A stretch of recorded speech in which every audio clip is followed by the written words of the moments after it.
So today we're doing Siman Tzadi Hey, which is actually really, really important, I think, because a lot of times when Sheilot are asked, the avenue of heter is going to be through the concept of not bar not, noten tam bar noten tam.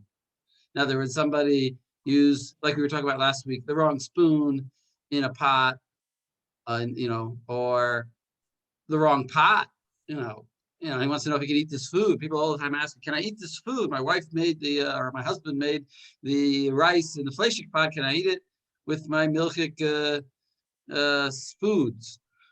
It's a very common question because it happens actually all the time. And therefore, it's actually very important Siman to learn.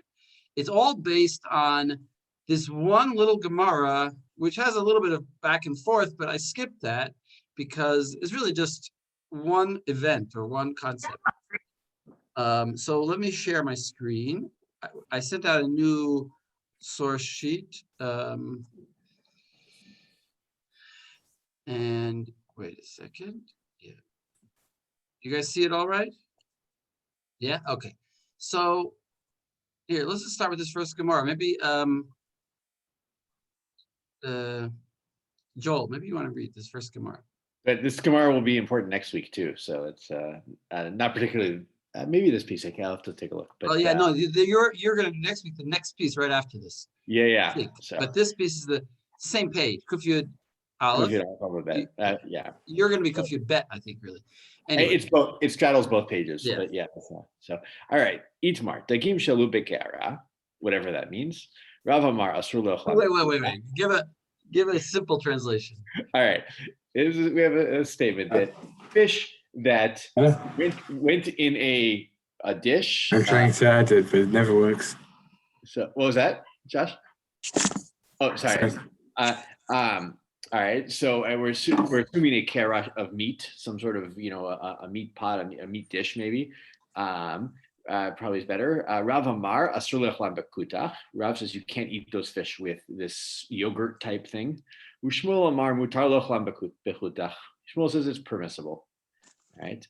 Rav Amar asur noten tamu. Rav says it's asur so because it gave tam. They got from the kara to the fish, got some tam. All right. Ushmuel Amar mutar noten tam bar noten tamu. Shmuel says this is noten tam. It's like 2 degrees separated, right? It's very noten tam. Amar Chizkiya mishum abaye hilchata. So what's the halacha? Dagim shelo bikara mutar lo chlan bakutach. He says we get the halachas like Shmuel, just like in Tata Gavar, that we have fish that go into this ke'ara that you can eat them with kutach.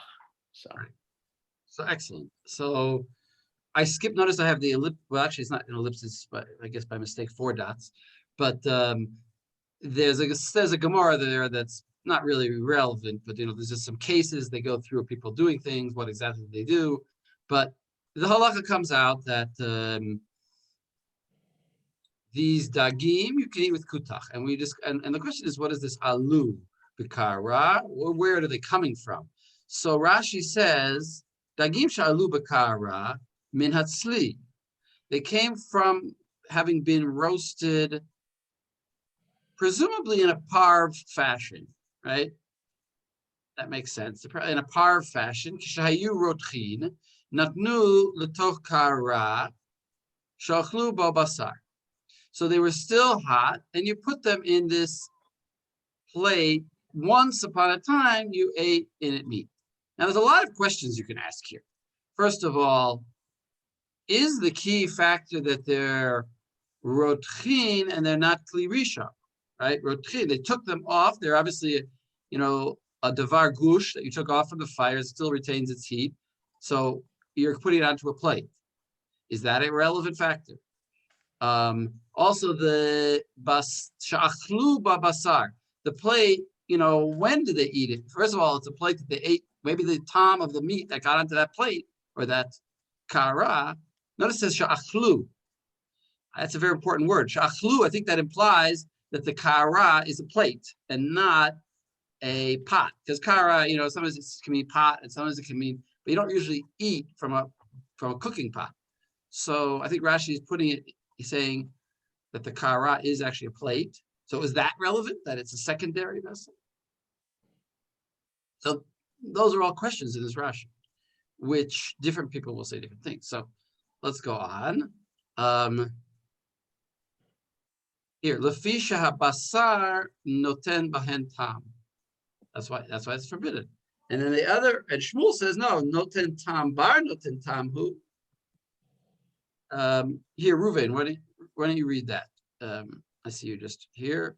You see where it says you see my Where screen, at the bottom? Noten tam bar noten tam hu. yeah, the last Rashi there. So, אם היו מבושלים עם בשר ממש, היה אסור לאוכלן בכותח. הנמי מודה שמואל שאסור לאכול חלב רותח, בקערה דנותן טעם ראשון הווה, כבשר גמור, אבל קערה זו, היא עצמה אינה בשר, אלא על ידי נותן טעם, ואינה כבשר. So he's basically saying that in this case, it's not like basar mamash, it's just like noten tam, basically. Translate it more literally. All right. אם היה מבושל עם הבשר ממש, if they were cooking it with like real meat, היה אסור לאוכלם בכותח, it would be אסור to eat it with kind of a cheese Right. dip. Now this is also kind of weird that Rashi's saying that, because it's like, if you're cooking with meat, then like, that's obvious. That's so obvious. But it's meat. It's just meat sauce. So it's a little bit weird why he goes to that far extreme to say that's the only way it'll be usher. Yeah, I think that maybe there is a chiddush though here of that there's a split between kalim and actual food that acquires tam from something else, right? You can have not bar not with kalim, but you can't have it with food. But if you cooked a spoon in a pot of meat, then you also couldn't use that to eat. You theoretically you could, right? It's could create noten tam bar noten tam if you. What do you mean? No, you have a pot of meat boiling up, and you put your spoon in it. Yeah. Why is that noten tam? It's direct. No, that's one level, but that eventually, right, or noten tam leaf gum doesn't apply, with food. There's also like the food just is different. As in, there has to be a kli at some step in not bar not, right? As in, like, if that spoon touched the meat, then it would be like a parv thing that touched that spoon while it was hot that then was eaten with a thing. In which case, the actual one of those like nonei ta'amim is from a kli to a thing. Agreed. That's definitely a point. Definitely going to come out in what we see. I think in the Ran. I don't. You could probably tell me better than I remember, but yeah, we're definitely going to see that point. You see it here already. In other words, what do I would want it to say? I want him to say,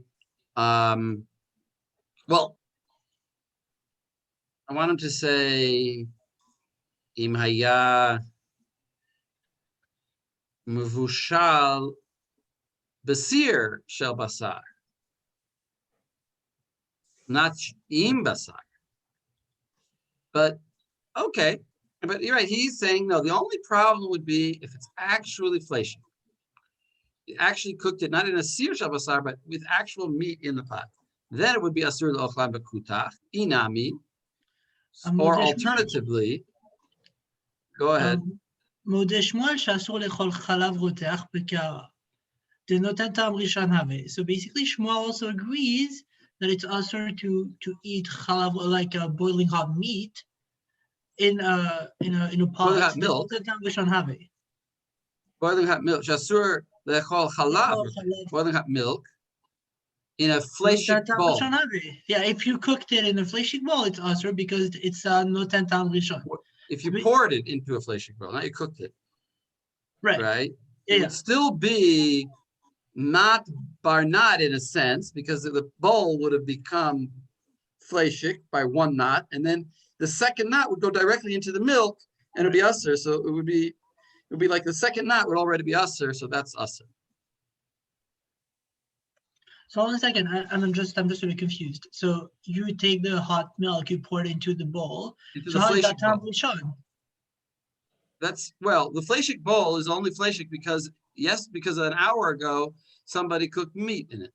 So there's a knot into the bowl, and then there's a knot out of the bowl, or the milk is doing a knot into the bowl. Depends how you look at it. And then the bowl has two one-level knots.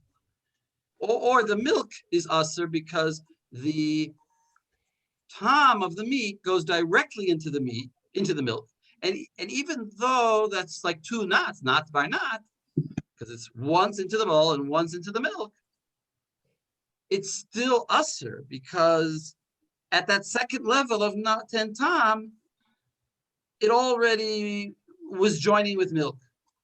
Right, but I'm just confused with the lashon of like the noten tam rishon have, because like it's tam sheni at this point, right? Because you have the meat that goes into the pot, and then the pot that exudes the meat juice back into the milk. It's So at not this in point, tam it's not tam rish. rishon. So it would be tam Well, sheni. not in, yeah, into the bowl. Oh. The meat went into the bowl, that's not in tam rishon, and the milk into the bowl is not in tam rishon. Okay. Right, so the noten tam rishon have, that's it gives the tam rishon. Kebasar gamur, it's like real meat. Aval karazu yatma ena basar. In the case we're talking about in the Gemara, the kara itself, like the bowl itself, is not considered meat. Ela yidin noten tam ve'ena kebasar. It's only meat because of noten tam, and it's not considered like basar. So wait, it comes out according to Rashi. Tell me if I'm right here. That if you cooked fish in a fleshik pot, you heat it up in a parv pot, then you couldn't put it on meat. Why not? No, Because he says, wait a second. Aval kara zu hi atzma ina basar. And what if it would be basar? So then you wouldn't be able to do it, right? What would be the problem? You're taking fish that was roasted on a parv surface, and you're putting it on a fleshik bowl. What's the problem? well, I mean, I think his point, what he says, right? But it doesn't say it's asur. It says eno kabasar. In other words, that fish would be like basar. If you would take fish off of the hot roast and put it onto meat, so then the fish would become like basar because it's directly touched. But I think what he's saying, right? I'm going to try and reread this because I'm putting a little bit too much into this Rashi. Right. When he says Modeh Shmuel Shasur Lecho Chalav Roteach Be'era, the noten tam rishon have, the noten tam rishon is the chalav, not the ke'ara. Oh. I think, right? And then, right, that's because the chalav gives tam rishon. Say that again. Where are you reading? I'm reading right when he says Modeh Shmuel Shasur Lecho Chalav Roteach Be'era, the noten tam rishon have, the chalav is noten tam rishon. The into fish, the bowl. though, is noten tam bar noten. It's a second degree, and so if it goes into a meat kara, so right, it's noten tam rishon into the bowl. Yeah, but that's exactly what I was saying. Yeah. Well, but I'm saying, in other words, it's not the bowl we're worried about. I mean, we are worried about the bowl because it is a basari bowl. We're worried about the bowl interacting with an actual mamash milk source versus the bowl interacting with a parv source that happens to absorb. Then milk. that bowl would be forbidden to use with, if you poured meat into it, it'd be forbidden to use with milk. Yeah. But since you poured fish into it, it's still permitted to eat the fish with milk. Okay, I guess he's not really telling us anything that we didn't really already know. We know, this is the source for it, but he's telling us that you have two levels of knot, and it's still heter. That's the point. In our case. I guess the chiddush I would see in Rashi is the fact that he says that the pot becomes like kibasar gamur. I think that's one of the main takeaway, at least the way I read it. So he's basically saying that the pot, it becomes like basar gamur, which I thought was really interesting. Right. Yeah. Okay. So let me go on in my source sheet here. So my question is like this: when does not bar not apply?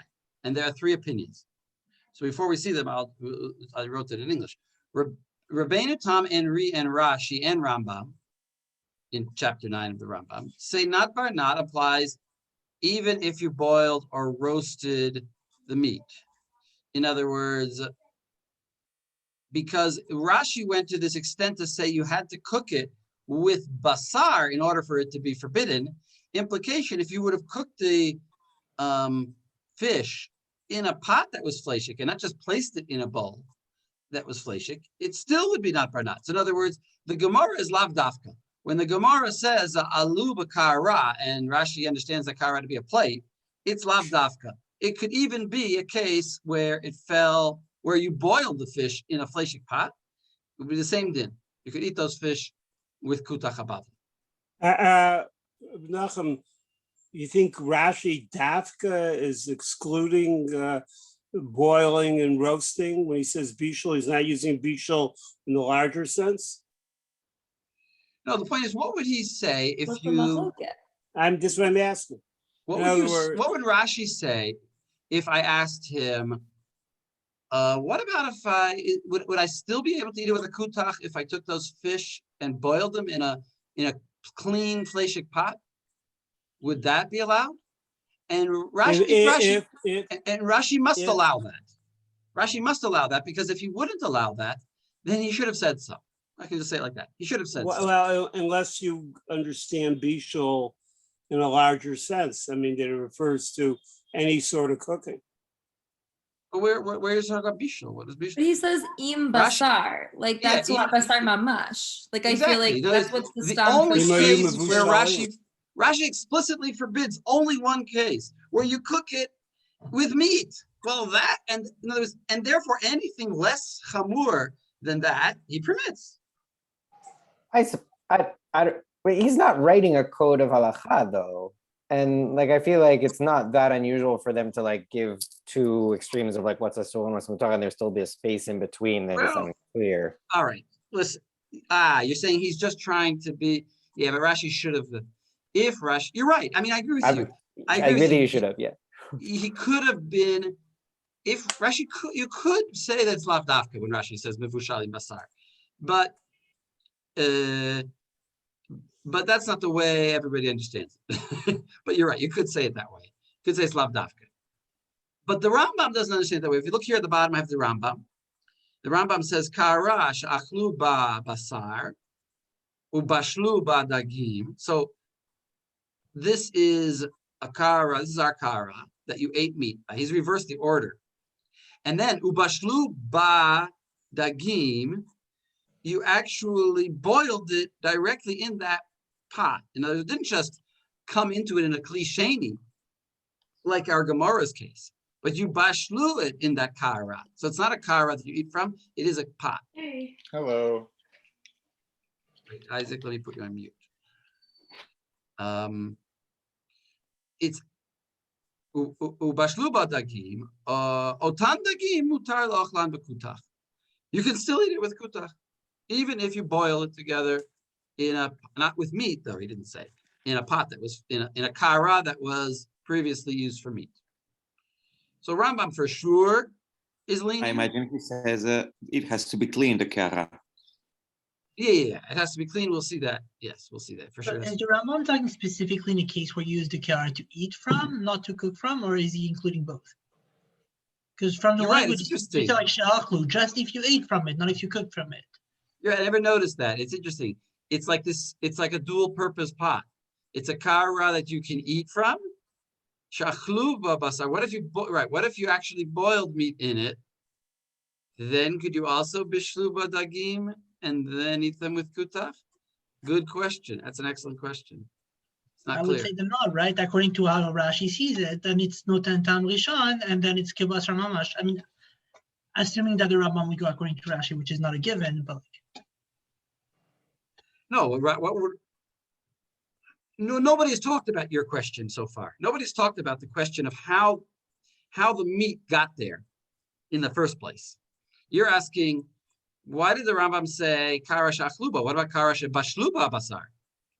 Ubashluba dagim. Would that be the same din? I don't think there's any difference.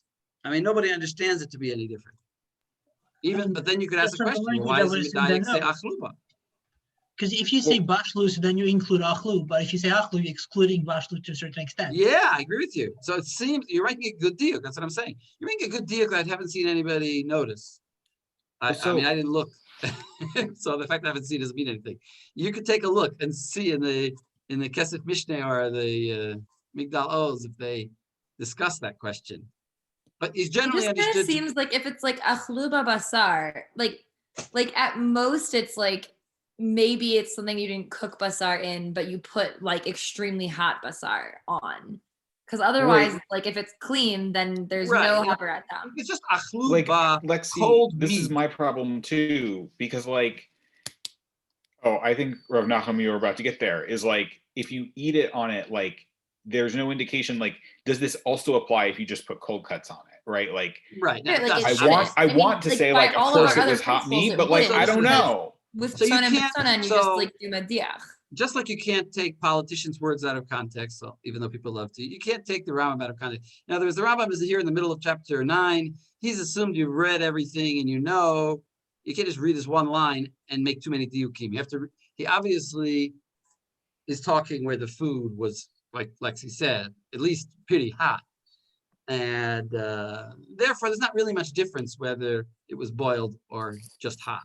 But we are making the distinction. Yeah, we as are Ruben was making those pointing out distinctions. for the fish, whether it was cooked on it or whether it was just put on it when it was really hot. So it's fair to ask the question. Yeah. This film might be one of those cases where if you read the ratio of the Rambam there, I just lost it. But where he says, he actually starts to, which halacha is this now? This is Kaf Gimel. Yeah, Kaf Gimel. Kaf Gimel, halacha Kaf Gimel. Yeah. Patchef a'imat sali v'dagim shetzalan im habasar asur lechlam b'chalav. Right. So the other extreme, this is just like Rashi in that sense, right? He's like the actual extreme that you can't do is when you cook it with the actual thing, which it makes it sound like the next part, karash luba basar, must be with like you ate, or maybe either at the minimum you ate very hot basar in there, or you maybe even cook the basar with that, you know. I'm gonna leave, we got to leave it as an open question. Yeah, fair. It's a Okay. very nice observation, needs to be investigated. But let's go on. The second opinion is Rivan and the Rosh, and they say only this not but only applies when on a plate, not when boiled. In other words, the fact that it was ala b'kara is extremely significant. It's only there where we say not bar not, and this goes against everything that our preconceptions of not bar not. Our preconception of not bar not is just a question of how many levels. Just count the levels. And the Rivan and the Rosh say, no, you don't just count the levels. You also have to ask, how intense was one of those levels? If one of those levels was boiling in a fleishik pot, then it doesn't count as not bar not. It's like basar mamash. And let's see where he says that. Here, I'm quoting just a small piece of the Tosfot Hilchata in the same Gemara that we saw there, Harivan. He says like this: B'Shem Rashi, Perish Rivan. So Rivan thinks that he is explaining Rashi. So here we have, in other words, there's Rashi according to everybody else, and there's Rashi according to Rivan. And Rivan, who is his son-in-law, Hatano, Davka alu sharu. Aval nitbashlu asur. In other words, nitbash. So you have to almost like read the Rashi without the words im basar. It would be perfect. The Rashi would fit the Rivan if you just would go back here and just say avali mivushalim mamash haya asur. Just get rid of the im basar. That's the way Rivan understands Rashi. So back to the Rivan. Im alu, alu sharu aval nitbashlu asur kechad tama. It doesn't count as a level. Kechad tama chashim. It's like one level only. Uba maaseh lefanav, and I guess lefanei rivan. Bebeitzim shenitbashlu b'kedei shel chalav, with these eggs that were boiled in a milchik pot. And we're still assuming the pot is ben yomo. We're not getting into the issue of it's not ben yomo. That's a whole nother discussion in the Achronim, or later in the Rishon. Yeah, the Achronim really. Actually, no, it's even in the Rishon. But the pot is ben yomo, and you cooked eggs in a milchik pot. Asur la'asot mehen mulaita shel basar, whatever mulaita is. You can't mix them with meat.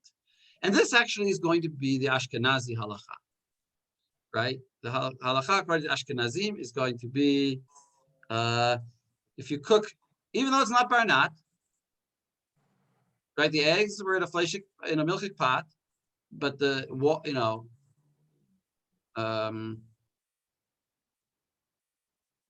it's only one level. It's as though those eggs are milchik really, because they were boiled. It wasn't alu. So the Gemara was only allowing alu b'kara, not bashlu basir.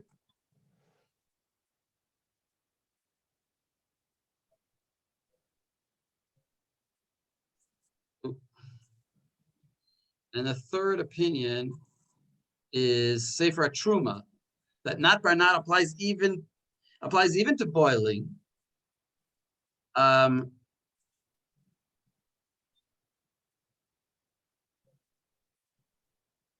Actually, wait a second.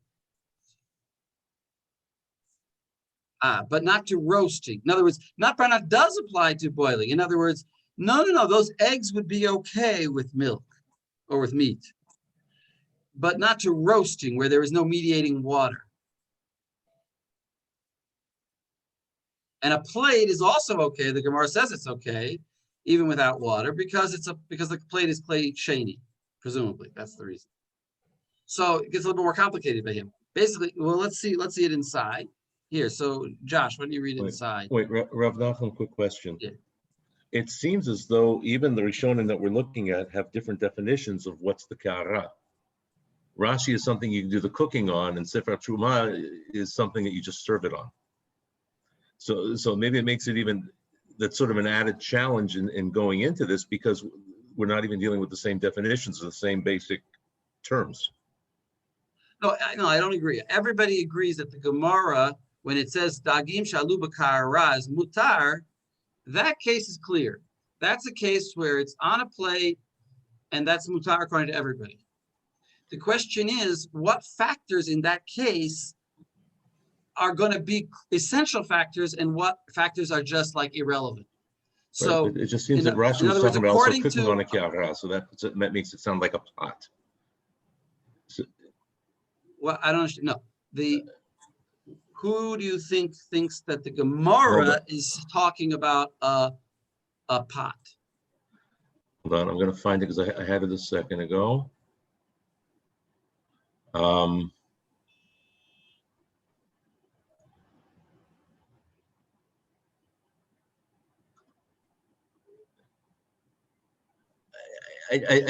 guess that's the impression I was getting when Rashi talked about lechol chalav rotech b'ka'ara denotin tam rishon.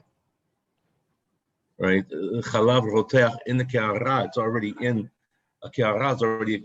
I would have thought a ka'ara is already a klisheni, which already. I don't know. Maybe I was just assuming where I shouldn't have. Right, just to make sure I understand, how does the Rivan define a not barnat? So what would be a case of not barnat for the Rivan? I think the main Rivan thing is him talking about Rashi, but basically he talks about like when hot fish are put on a clean bisari plate. The Rivan is saying the Gemara is meduyak, very meduyak. Only in a case where you put hot fish on a plate is it not barnat. But if you boil them in a fleshik pot, it's not barnat. The way the Rambam and the way people understand Rashi, other than the Rivan, is to say no. The Gemara is lav dafka. It's not the only heter. It's not that the only heter is when you have it on a plate, but also boiling. And the Sefer Truma comes along and says, he takes a third category. He says boiling and the plate are not barnat, but roasting is not. Roasting is primary contact. So if you roast something, let's say on a, you dry, the example would be you put like in the oven, a piece of meat on so a piece of meat is a bad example, a fish. You put in the oven a piece of fish on a fleshik, on your normal chicken tray. Now that fish you can't eat with kutach hababli because it was in the oven. But if you boiled it with water, then you could have. In other words, the Rivan is saying he's very limiting it. The Rashi is very maximizing it, and the Sefer Truma is somewhere in the middle. Sefer Truma is the middle opinion. He's saying, yes, we'll let you get away with boiling it, but we won't let you get away with roasting it. Right. So according to Rivan, when you boil it, it's basically Still not barnat. No, it's not because it's Sorry. Yeah, sorry, I said it wrong. According to Rivan, it's only when it's ala b'kara. If anything, boiling or roasting is not barnat. Right. So it's chatam achashiv. It's considered like one. Exactly. Perfect. Got it. Thank you. So let's look at the Rosh quoting the Sefer Truma. So here, Josh, why don't you read that? ובספר התרומה התיר ירקות וקטניות שנתבשלו בקטרה בת יומה, חולבת, רק שתהא נקייה מחלב, לאוכלן בתבשיל של בשר. The Sefer Truma allows vegetables which were cooked in a bat yoma milky pot. As long as it was clean, those vegetables could be eaten with meat. ואפילו אם נאמר, עלו in ניצלו לא, Right. שנתבשלו שרי. So even if you hold that alu, in other words, the opposite of nitzlu, I would translate this. Alu, yes. In other words, alu is considered not barnat, just on a secondary plate. Nitzlu, but roasted, is not considered not barnat. That's going to be primary taste. Even if you do hold like that, which is Rivan. But we're going to still have an exception to that. They make a distinction between nitzlu and nitbashlu. כשנתבשלו, שרי משום דאיקה ג' נותני טעם. החלב בקטרה והקטרה במים והמים בירק. ועודנו היתר, אבל ניצלו אסור. So when they're cooked, it's permitted because there's 3 levels of transfer of taste. The milk to the pot, and the pot to the water, and the water to the vegetable. And it's allowed. Right. But if it's roasted, it's kind of too immediate. Right. Now, this idea of 3 notene tam is actually going to come up later in the Achronim as like a heter. In other words, all the cases that we're going to paskin as Ashkenazim, at least, are going to paskin like the Sephardim are going to paskin like the Rambam, and the Ashkenazim are going to paskin like Rivan, which is super strict. But what about if it's 3 notnei tam? Then maybe we will be lenient. So you say, wait a second, so then we're exactly like Sefer Truma. But we're not going to consider the water necessarily as, we're not going to agree with him we're going to agree with him conceptually that 3 notnei tam is in fact going to be a heter. But to call it not barnat, but not to the extent, we're not going to accept the idea that the water is 100% creating that 3 levels, because it's kind of like a joke. Like, what do you mean? The water and the vegetables are all one thing. You're going to separate in between there, and the way I'm saying it's like a joke. The way the Achronim put it is maybe the vegetables will directly touch the pot. Who says that there's always mediating water? Maybe sometimes the vegetables will brush against the edge of the pot and then have direct contact. You can't, how can you make this claim that there's always water mediating between the pot and the vegetables? But we are going to accept his basic premise that if there would be a case of 3 notnei tam, then we would have a heter. Well, I mean, you can make this assumption. You always boil the water before putting in the vegetables, right? It's kind of the rule. It's like, yeah, but it doesn't matter because during the whole you always have this kind of like secondary or like middle thing that just like creates a separation between like the first time and the second time, right? Well, it depends what you view the purpose of the water. Is the purpose of the water to dilute the tam, and then once you boil if you've boiled it with water first, maybe you did hagala, so maybe the pot is parv now. So maybe that's what you did, but that's a different question. Really, what we're saying is but that's an interesting point. Maybe that's what the Sefer Truma really meant. But what we're saying, theoretically, even if you boil the water first, it wouldn't help because, let's say you didn't fill the pot up all the way, you only filled it halfway. It wouldn't help because still some of the time would remain in the wall. And then later, when you did put the vegetables in, those vegetables would brush against the wall and get it directly. So it doesn't help that there was a second level into the water and then into the vegetables, because there was also directly from the pot into the water. I can't remember what it was, but I thought we saw the Shachar Taz like propose that issue of it hitting the wall of the pot and then like rejecting that and saying, yeah, but really it's there's still Yeah. the medium of the water. You're right. They do say at the end, like, well, we go by Rov Bishul. Right, something like that. Right, it's a minority of the time that it touches the walls. But I don't know if that's how they actually passed it in the end. I don't know if they actually gave a heter to boiling. Well, that's my question here. What would the din be of rice cooked in a pot according to the Sefer Truma? Now, why is Where the water is being absorbed into the rice. Yeah, because the water disappears. Right? It goes into the rice, and then eventually the rice is touching the walls. Well, but he says kitniot, right? Kitniot are beans. Beans don't. Right, but beans are the same thing. Beans absorb the water, so why would rice be a different din from the kitniot? No, often you still end up with water that you. Well, there's two problems with the rice. One is that it absorbs, and the other is that all the water disappears, and then it's directly touching the sides. I assume the Sefer Truma, though, would say that if it's soup that you're making, then that would be actually potentially a problem, right? It's like if I were making soup in a milchik pot and then I wanted to eat that with meat. I mean, you could also potentially right, exactly. The soup you couldn't. Even the beans that he's allowing you is to strain out the beans and then eat the beans with butter or whatever. I mean, but also with the rice, I guess, like, depending on how medactic you want to be about this, like, you could argue that, like, in the cooking process, like, yes, so if stuff like at the end of the process, like all the water has been absorbed into the rice, but for like a substantive part of it, there is water that is outside of the rice. So you could argue that the flavor comes from the pot is like meat pashet in the water, and then that's absorbed into the rice, which would still be shlosh netamim. Right, because I don't remember I agree. Because who was it who said that it's not really about like the taste going away, because we don't talk about this for. Right, it's about it weakening. Like we don't think it like disappears. It's about just like the taste becoming. I don't even know if it's about it.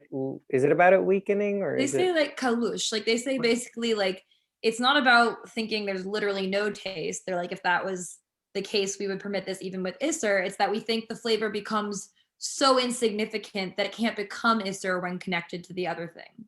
Right, but I agree with you there. That's the Ron. But I didn't understand your point exactly about the rice, though. I mean, regardless of what happened with the water, you still have gimel not netam, right? So you still have chalav b'kedera, kedera b'mayim, mayim b'yerek. That's it. Like we don't care what really happens with it.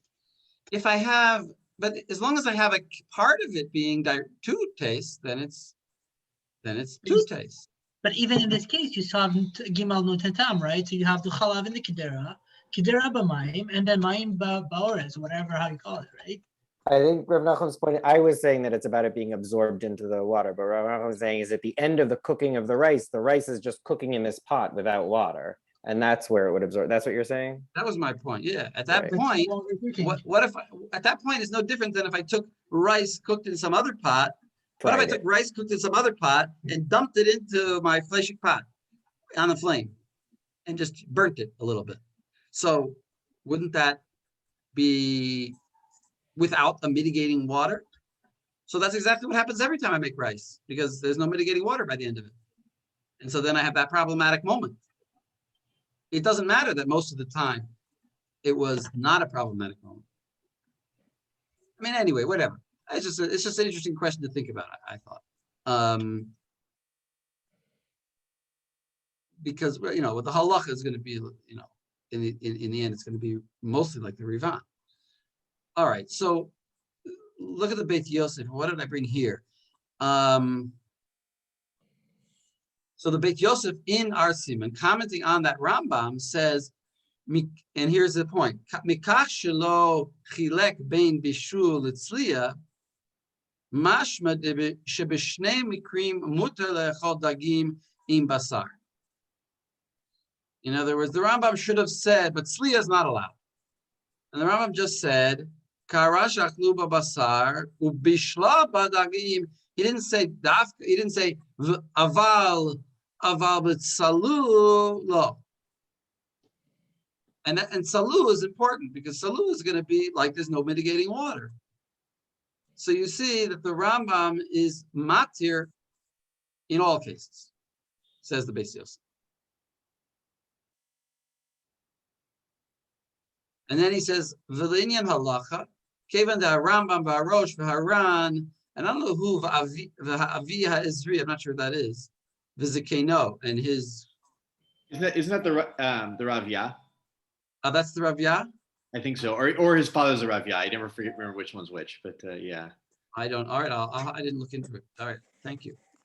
V'ri, all these people, ein mechalkim bein nitzlu l'nitbashlu, they don't distinguish. Ubakol gavna shari, and in every way it's permitted. Gam divrei Rashi mashmakain b'achi nachtina, and so that's the halacha. So in other words, the Beis Yosef says the halacha is like the most lenient opinion. There's no, it doesn't matter how it is noten tam bar noten tam. If it is, in other words, as long as we can distinguish two levels, it's mutter to eat it with kutach habavli.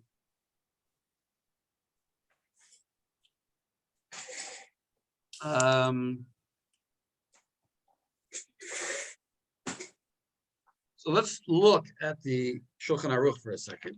Sif Aleph, Tzadi Hey. I don't remember if I quoted the whole thing here or if I just read some of it. So let's look at the whole thing.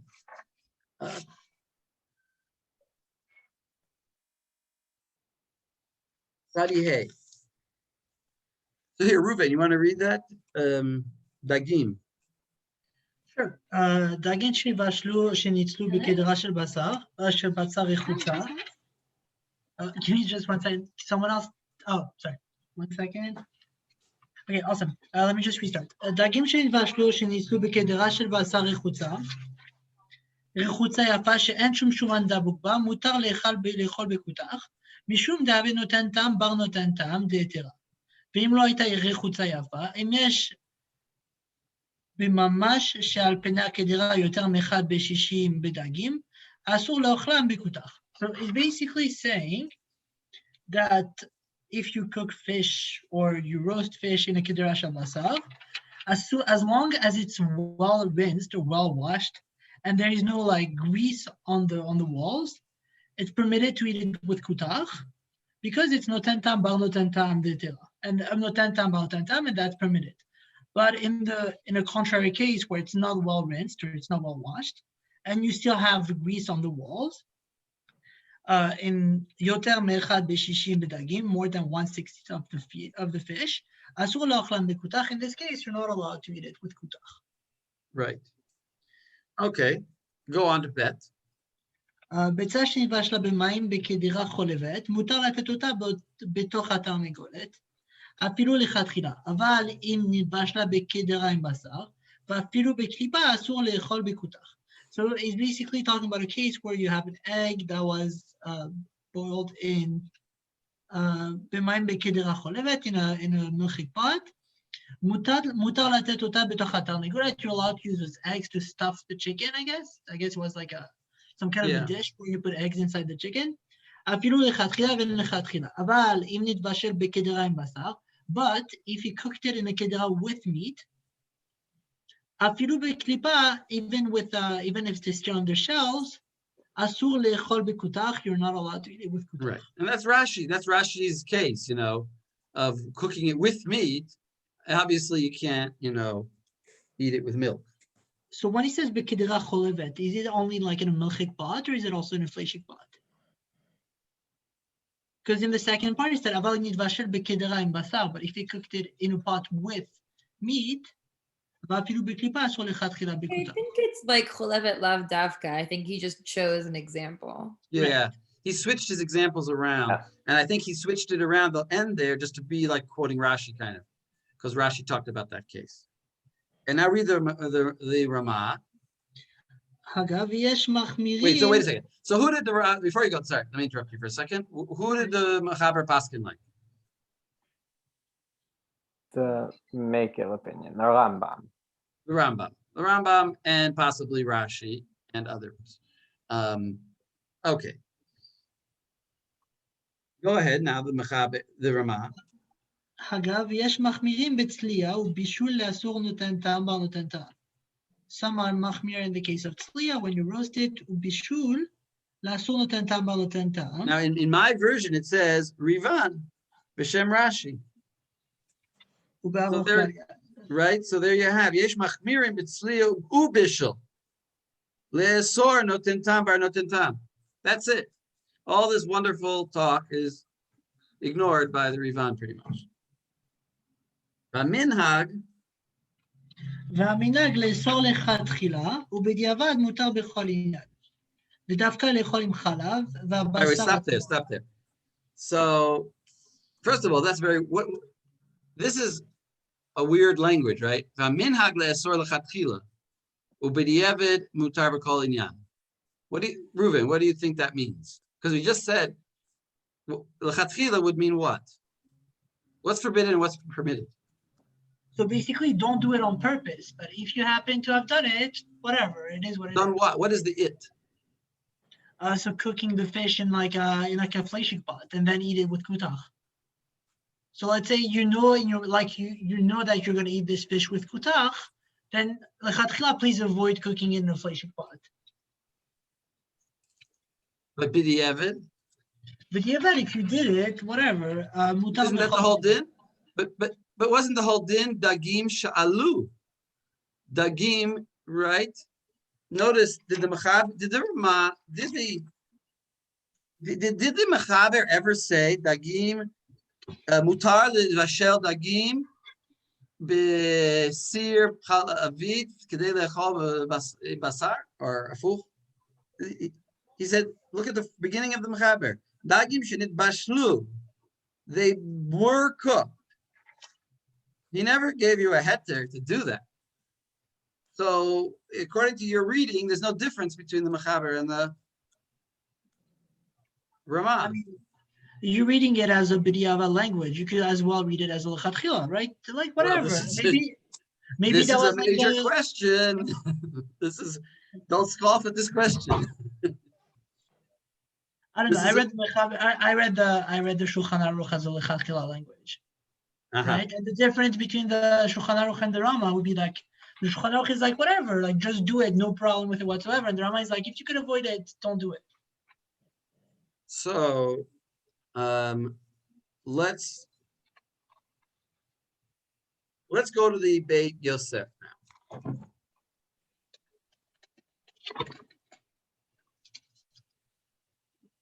And we'll see this is a major discussion here.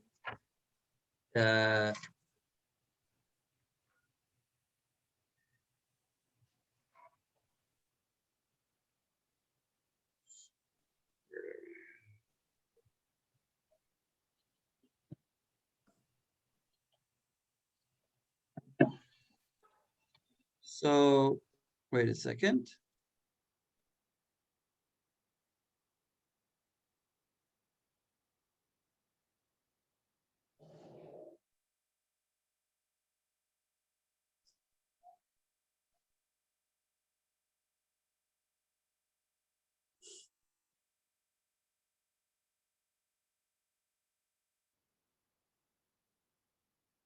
Yeah, here. So it's bet. I don't know if you can see the Katav HaSmak in the Beit Yosef. Katav, it's not the beginning. If we had more time, I would learn it all with you. The beginning also has very interesting things, but let's jump right here in the middle. It says Katav HaSmak. There's a bet at the end of that section, a bet of the Darchei Moshe. In mine, it's bold. It's like a bold word, katav. The one that says katav asma kafilu nitzlu nitvashlu davka b'diavad? Yes. So here, wait, let me ask, like you read a lot, Reuben. Let Lexi read here. I just wanted to make sure that I had the right place. Yeah. I know. Wait, anybody else? I don't see everybody at once. Does everybody else have the place? Sorry, which part of like the katav asmak? The Beit Yosef, Katav Smak, Afilu nitzlu o nitbashlu davka. Yeah. כתב סמק, אפילו ניצלו ונתבשלו דווקא בדיעבד, אבל לכתחילה אסור להעלותם ולבשלם בכלי של בשר, כדי לאוכלם בכותח.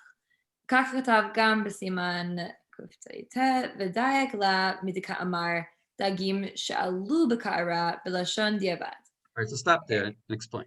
So, right. So the smock makes it clear that you can't, like, I can't decide, well, I really like this Bissari pan that I have. It's like a little bit larger than my halavi ones. And so I'm going to cook my fish in that and eat it with my dairy meal. Because like, and then the language of like sha'alu is not like that's like a thing that occurred already, right? So it's like b'diavad, if this thing has been cooked in this mean, you can eat it with the other mean, but you can't intend to set up that situation. Right. What was the exact word? L'chatchila asur la'alot. You can't do it kedei lo'ochlam b'kutach. Those are the three words that are the main point. You can't do kedei lo'ochlam b'kutach. You can't. We're like getting into your mind. What if your intention is to eat it with kutach? Then choose a different pot. Don't start boiling this in that pot. Choose a different pot. If you're going to eat it on a plate with kutach, then choose a milchik plate. Don't choose a fleshik plate and say, well, or whatever. Don't choose whatever. That case, well, no, you've already put it on the plate. So now can you eat it with kutach? Whatever, yeah. Okay, choose a milchik plate. We can't go on. We can't katav. My money on פרק ט' מהלכות מאכלות אסורות, וכתב גם כן רבנו ירוחם, אבל בעל תרומה כתב במפתחות קטניות שבישל בקדרה חולבת, מותר לכתחילה לערותן בקדרה של בשר, ואפילו הקדרה בת יומא, כמו דגים שעלו בקערה וכולי. Stop. So this is something that the Ramah is going to take him to task for. He's like weirdly says, wait. Before you go there, explain what he says. Huh? Well, yeah. So he says translate. that like we see similar opinions to the Sefer Truma in I Got My Money Out. And what was the other one? The Rabbi Yerucham. And then he says, but we see this writing indicating the whole thing that we mentioned. Truma. This is the same Sefer Truma that we were quoting before. It's actually the same section. He says, I don't know why he says b'maftechot. I found it in the regular book, whatever. Yeah. In any case, he quotes the bit about like cooking beans and whatever, and being able to put them, like to pour them from the thing onto a kli of the other mean. It says mutar l'chatchila. It's very important to read these words again. But again, that's not like different than what the Smak was saying. Well, that's the question. Just a second. Let me read it. He says katav b'maftechot. So he wrote in the in the index, or I don't know, whatever. He wrote in Sefer Truma. The kitniot shebashal b'kedera cholet. Shebishel. Like one, like he again. It's like one's that. You're right. It sounds b'diavad. It sounds b'diavad. Let's try to read it the way he's reading it. That you cook them that way. Mutar l'chatchila. You can latchila la rotan b'kedera shel basar. Afilu b'kedera bat yoma kamo b'dagim shalu b'kara. You can pour them onto. Well, wait a second. It does kind of sound. You can pour them onto the plate, which is not alu b'kara, but you pour them onto the plate. But yeah, I'm trying to read it. But what's wrong with what I'm saying? It says. Mutar l'chatchila la rotan, to pour them. Again, like he makes it pretty explicit that what's permitted is to do this thing after they've been cooked, not to cook them with this intention in mind, which is what. But how does the Beis Yosef understand it? You got to read it without the eyes of the. How does the Beis Yosef understand it, Lexi? I really, it's hard for me to imagine how he could see this as being different than the Smak. Like. To me, it but he does. Wait a second. But he does see it different from the Smak. he sees in these words a heter to intend to cook these beans for the purpose of putting them with kutach ababli, eating them in the wrong type. He sees it in those words. It should be shell. That's the exact same diuk in language that the smock used to talk about how it's diavad here. Like, you're arguing with the Beit Yosef, but you're not arguing with me. I agree with you. You're arguing with the Beit Yosef, yes. So, but let's get to what the Beit Yosef is saying. He's saying that he sees in it, this word he jumps up because he sees the word l'chatchila, and he sees to pour. And it sounds like you're pouring, you're doing something l'chatchila. So let's look at the Darkei Moshe, who you'll be much happier to read because you see eye to eye with it. Sorry, just a quick question. Is the Baal Teruma just poetic like the Rivan? Is saying that it's only not barnat if you alu, but lo bishlu? No, look. And that would be the difference with the snag? Here, wait a second. The Sefer Truma is like the smak, but not like the Rivan. Look here. Right, because the smak is talking about a case, either a nitzlu or bishlu, right? But the Baal Truma is only talking about like, oh, sorry. Okay, my bad. I misread it. My bad. Sorry. Okay. So yeah, we have that three-way machloket.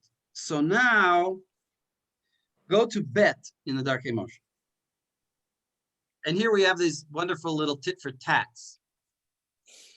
Right. So Vani Omer, Kinayim Shachiv Amar Lahai Milta, Demai Aval. Wait, translate. Huh? Translate. Yeah, I think the Mechaber must have been like napping while writing this. Right. Because he was slumbering and lying down. Because like how else could he have written this aval with the Sefer Truma? Right. No aval. Huh?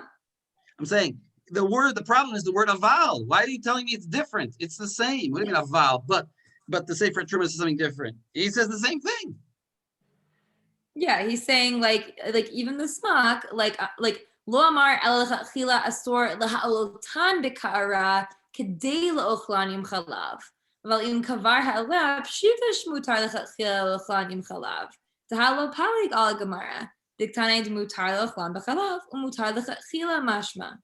Right. It's like again, the smak was only saying I can't like be putting it in this like putting it in or cooking it in this basari kli with the intention to then eat it with kutach, but if that's already been done, it's fine, and that doesn't seem to contradict what the Sefer Truma said. So wait, so who's right? It sounds like the Mechaber is saying. I mean, the Mechaber, the Beis Yosef is saying you could intentionally use a fleshik pot to make your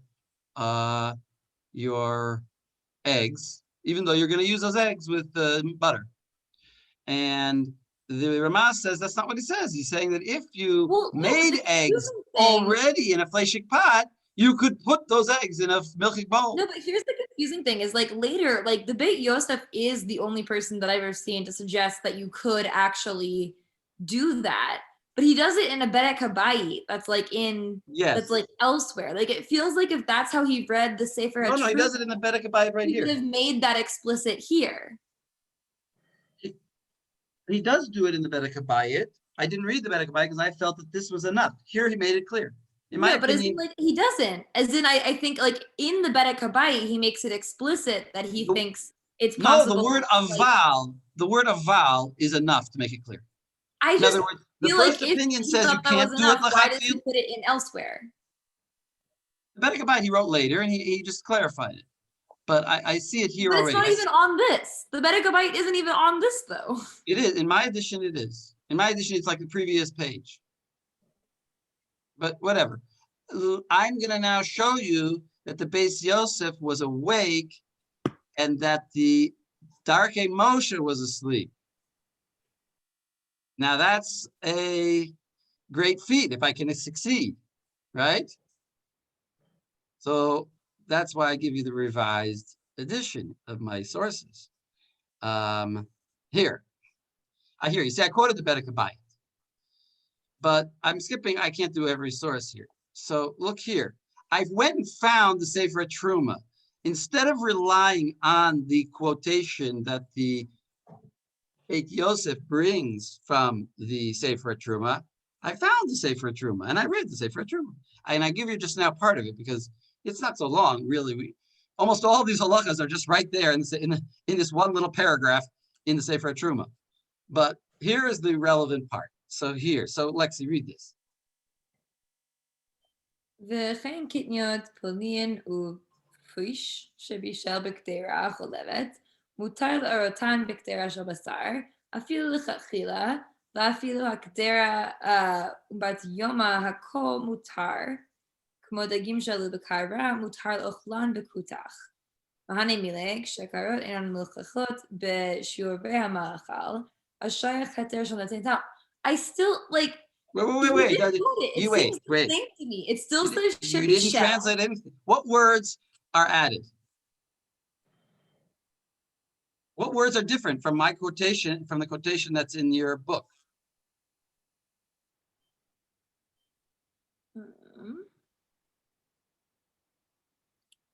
Ulino foish.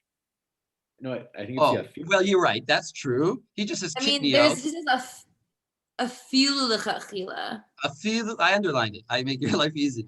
But a filu lechatchila is not there. Wait, Lexi. Before you're pushing back, let's explain the idea in the first case.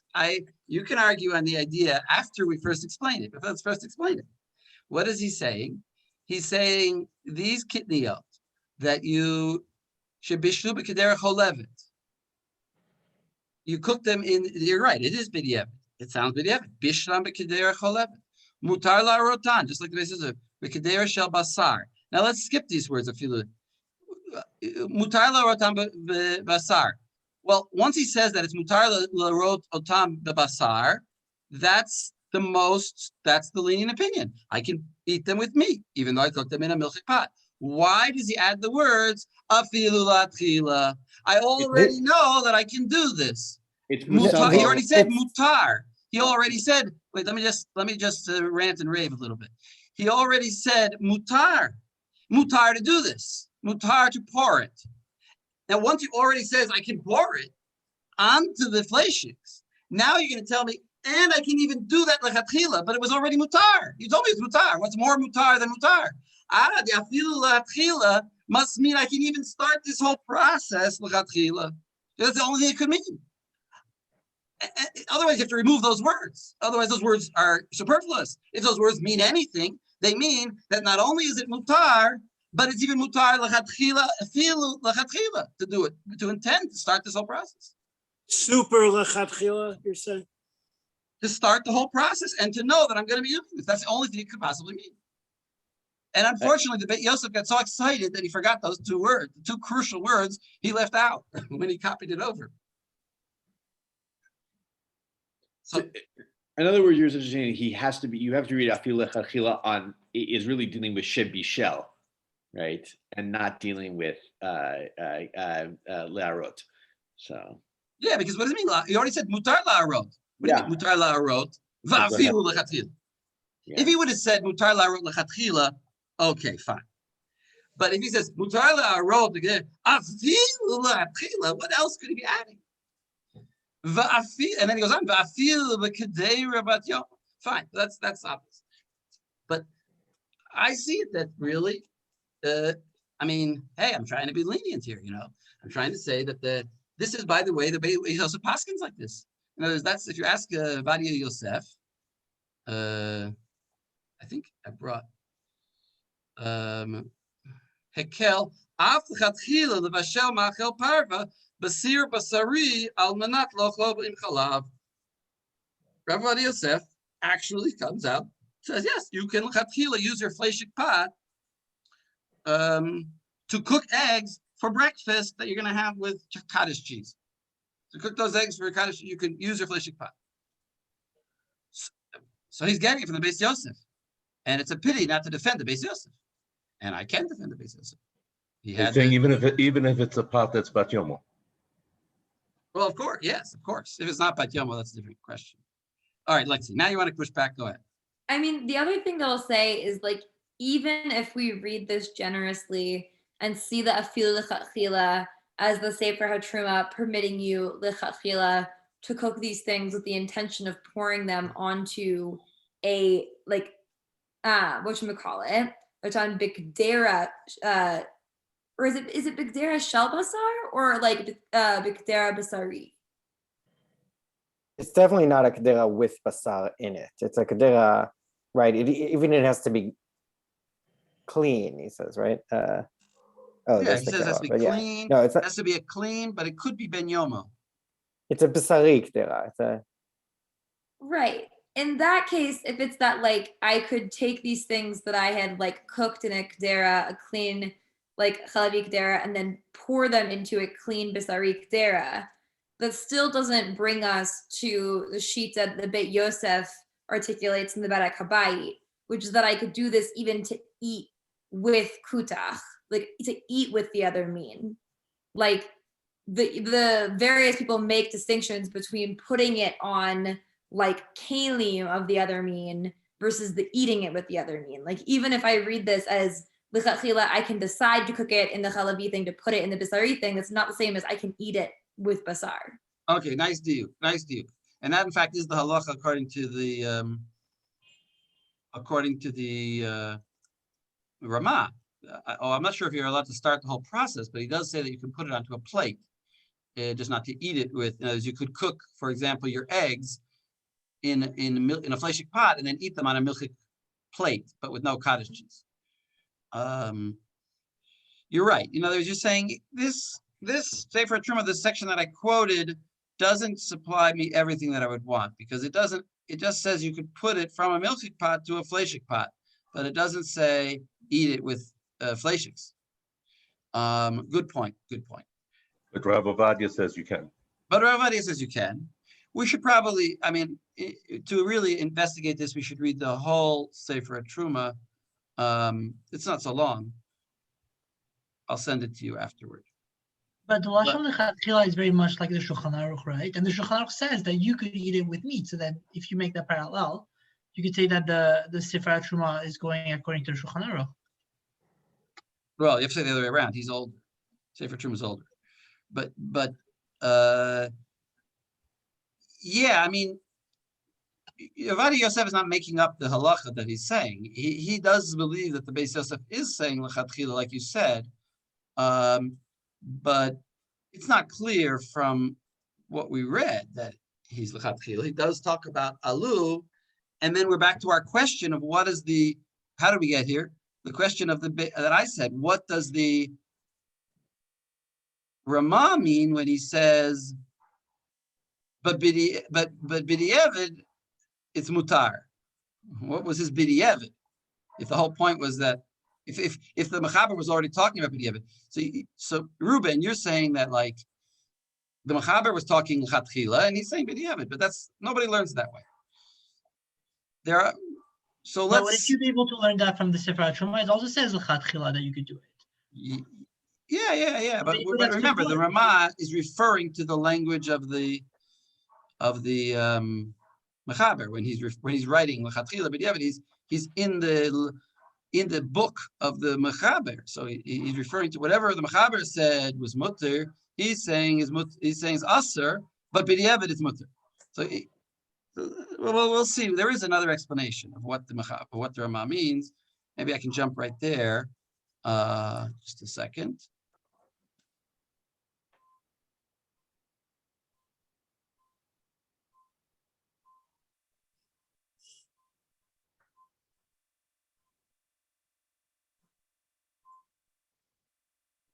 Let's take a break and maybe we'll come back with that answer.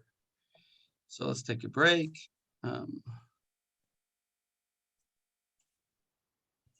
Okay, so here's what I promised you. I found for you.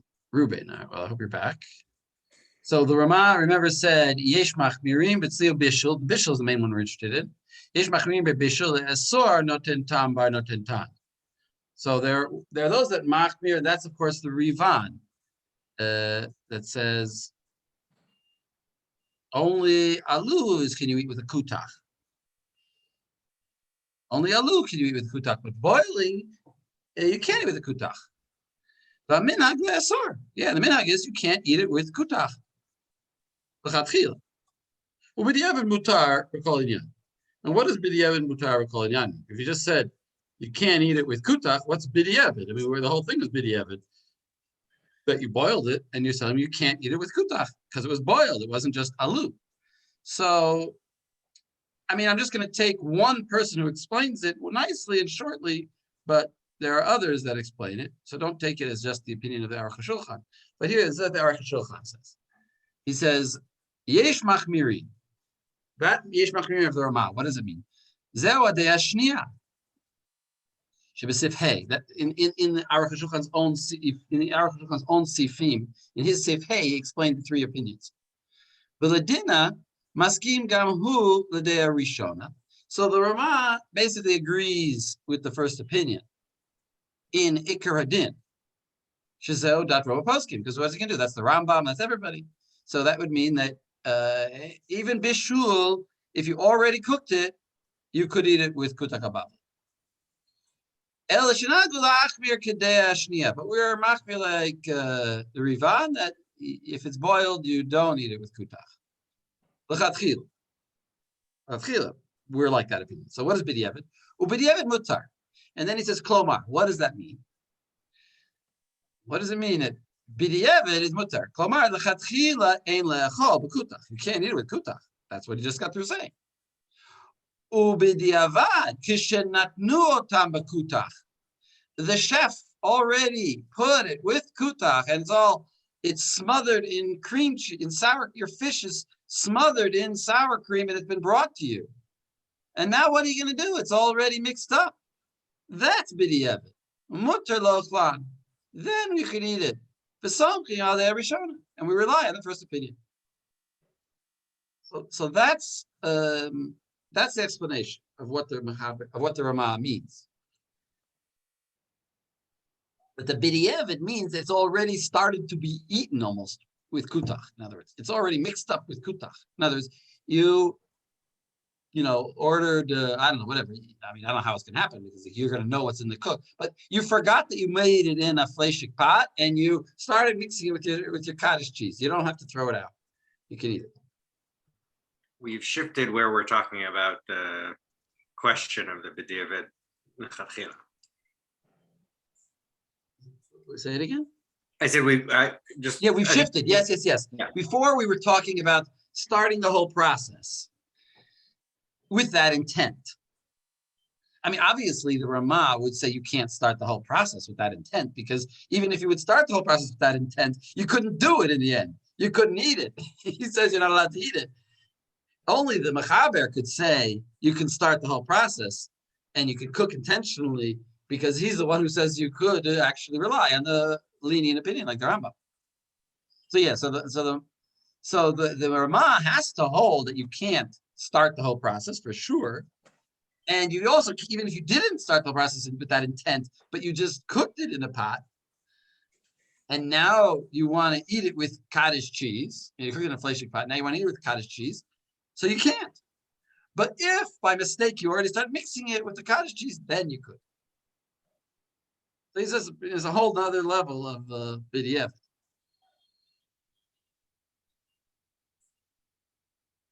Okay. So it's not somech on noten tam bar noten tam. So lechatchila you can't be somech on noten tam bar noten tam, but b'diavad if you've already done it, then that's when it applies. No, well, remember, it's complicated. According to the minhag of the Ashkenazim, noten tam only exists in the world of kelim, in the world of secondary pots. The only thing you could really do, what the Gemara means is that, the fish, everybody agrees with the Gemara. Everybody agrees that you could take fish and put it on hot parved fish and put it on a fleshik plate and then eat it with milk. And then, take it off the plate and put it on a milk plate and eat it with milk. That's what the Gemara is saying. And that we agree. Nachum, So I'm saying not exists, but only in a very small realm. So what is the heter in this case based on, if not bar not? It is based on not bar. No, yeah, it is. No, in the end, he says me'ikar hadin. He holds like the Rambam, but the minhag is to be machmir like the Rivan. Ashkenazim are crazy. What can I tell you? We have to have in our heads, well, really, this is the halacha, but we don't do the halacha. We do this something else. This is the halacha, and we do something else. And but if already fixed, then we rely on the halacha. I always say that Tevya is right. Tradition. What determines the halacha is not what the ikar adin is, but what the tradition of poskim has been. Whatever. We have a minhag. You didn't know we had so many minhags. I didn't know we had this minhag. Who knew we had this minhag? I knew we had a minhag to sit during Kiddush, to stand during Kiddush, but there's also a minhag to be machmir like the Rivan. That's my ranting. Somebody want to say something? Nachum. Yes. No, I'll say something in your favor. You'll let me talk then. The nagu lahachmir is not, which is fine, is what you're saying, because it doesn't say the yesh lahachmir. It's not like there really is a reason for the chumrah. He's stating just a fact of a sociological fact. The nagu lahachmir. Right. He's not making any defense of the chumrah. No, He doesn't say yesh makom. He doesn't say yesh makom lahachmir, yesh lahachmir. The nagu lahachmir. Once you got there, and I'm always impressed that there's really not a good argument for the chumrah. No, there's no argument for the chumrah except the argument that the Rivan gives. But again, we don't agree with it. In other words, in a pure halachic framework, we're not going to paskin like one rishon. We're going to paskin like 10 rishons. But we're no heg to be machmir like that one rishon. But for all the questions that are going to come when people receive phone calls and texts and WhatsApp, everyone here has plenty of room to be makel. I mean, most questions, if they come and they say to you, I boiled these eggs in a fleishik pot. Can I eat them with my cottage cheese? So first of all, you're going to say, well, was the pot really fleishik or was it not used for 24 hours? Once it wasn't used for 24 hours, then we have that whole heter. Then you could eat it, right? And then we say, yes, you can eat it, but you're not supposed to rely on that. So that's one heter. But if you're going to use the not bar not, it's really the case comes up in a situation where this is a case in the army. If you ever go to the Israeli army, they boil eggs. Let's say in the fleishik pots. They follow Rav Avadia. In other words, they boil the eggs in the largest pot they have for breakfast, and that's the same pot they use for the soup. And then they put it out at breakfast. So now the question is, can you eat those eggs with your cottage cheese? That's the question. So it comes out that really you shouldn't. You can eat them before your cottage cheese or after your cottage cheese, but not with your cottage cheese. Except we could be lenient even there, because Rashi holds that linat laila is also noten tam lifgam. And they cooked the soup yesterday, and now now they're making the eggs the next day. So you had linat laila. Combined with that, I think we can be lenient there in that case. But again, you're also bringing in what we sometimes talk about, that you have public policies. And here, of course, in the army, they don't want people to get into the intricacies of things. They give them the safest public policy. Well, but the army generally follows Sephardi psak in all these things in kashrus. Yeah. So therefore, the eggs, they might use the fleshing pot. I mean, I don't know if the cooks know all these laws, but anyway, that's one case you can remember. Can you eat those eggs with cottage cheese? I would say you can, but for a combination of reasons. Anyway, in other words, no one reason is sufficient. Actually, now I wanted to make this digression, which Here, I want to stay here. What did I write here? The Ramah gives some leniencies within his Chumrah. So here, Asher, why don't you read this? So, right, we're annoyed with the Ramah, so let's hear some leniencies. אוקיי, ודווקא לאכול עם חלב הבשר עצמו, אבל לתנן בכלי שלהם מותר לכתחילה. So he's talking about eating with actual chalab or basar, but to put them in dairy or meat pot is okay lechatchila. In other words, you boil the eggs in a fleshik pot, and you can eat on a dairy plate. And he's saying you eat on a dairy plate. But if you're having it with actual dairy or not, you can actually you can't actually eat it with dairy. Not an issue. Right, you can't eat it with dairy, but you can put it on a dairy plate. וכן. וכן נהגו, וכן אם לא נתבשלו או ניצלו תחילה, רק עלו בכלי של בשר, מותר לאוכלן עם חלב עצמו. But if they were not actually cooked or roasted to begin with I'm assuming with the meat or with the milk, with actual meat or milk. In a pot that was fleshik or milk. Okay, in a pot. Rak alu b'kli. In other words, that's how Gemara. They were just placed on the kli on the basar kli. Then it's fine to eat them with actual dairy. Right, you're not going to be more strict than the Gemara. That's the Gemara. In other words, if the eggs were roasted in a par fashion, and now you put them on a fleshik plate, you could eat them with milchiks if you took them off the plate. And the opposite is also true with a dairy pot. כן אם היה כלי שנתבשלו או ניצלו בו לפגם, שלא היה בן יומו, נוהגים היתר לכתחילה לאוכלו עם המין השני. So that's what I was saying. Right.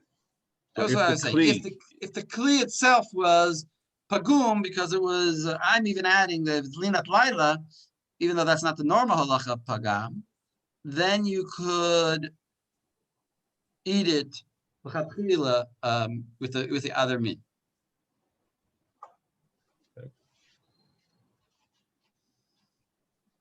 Here, I want to go to another Aruch HaShulchan.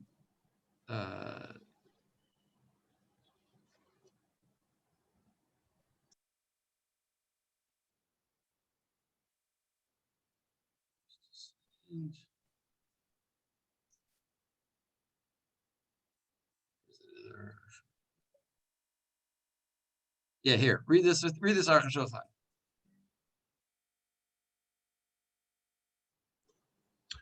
מלשון הגמרא, נראה להעדיף בענייני דנת בעלנת, יש מה שאסור לכתחילה ורק בדיעבד אסור לכתחילה.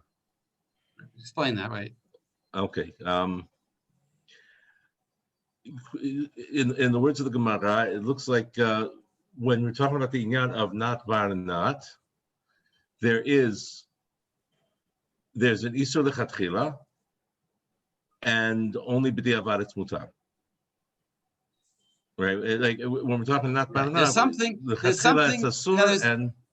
that's asur lechatchila, but b'diavad is mutar, because it says alu.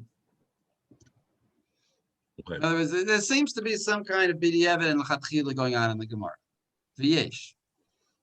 ויש מה שמותר לכתחילה, והיינו, להכניס את הדגים בקערה של בשר כדי לאוכלם בחותך, אסור לכתחילה. Okay. But there's also something that, there's something that's מותר לכתחילה. יש מה שמותר לכתחילה, there is something that's מותר לכתחילה, והיינו, this is to say, to put that... This is אסור לכתחילה, it's a little bit bad language. Yeah, I'm getting confused just with his... Yeah, forget about his syntax is throwing me. But if you put fish in a meat pot in order to eat them with kutach, that's a lechatchila.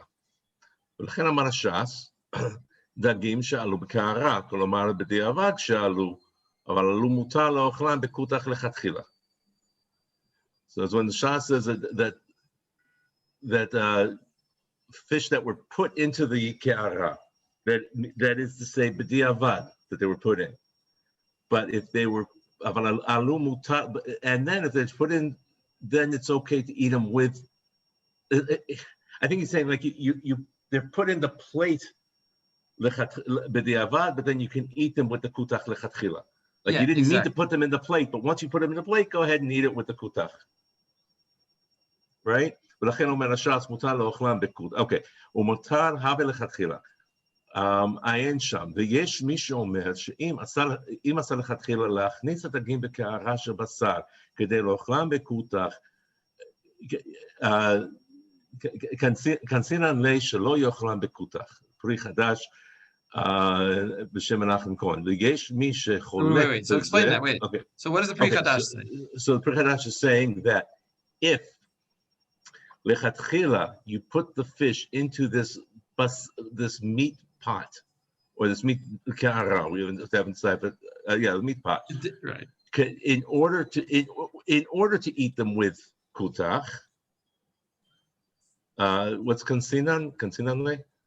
We fine him. We make a fine. Oh, okay. I thought that seemed too much like Hebrew. That had to be something I didn't understand.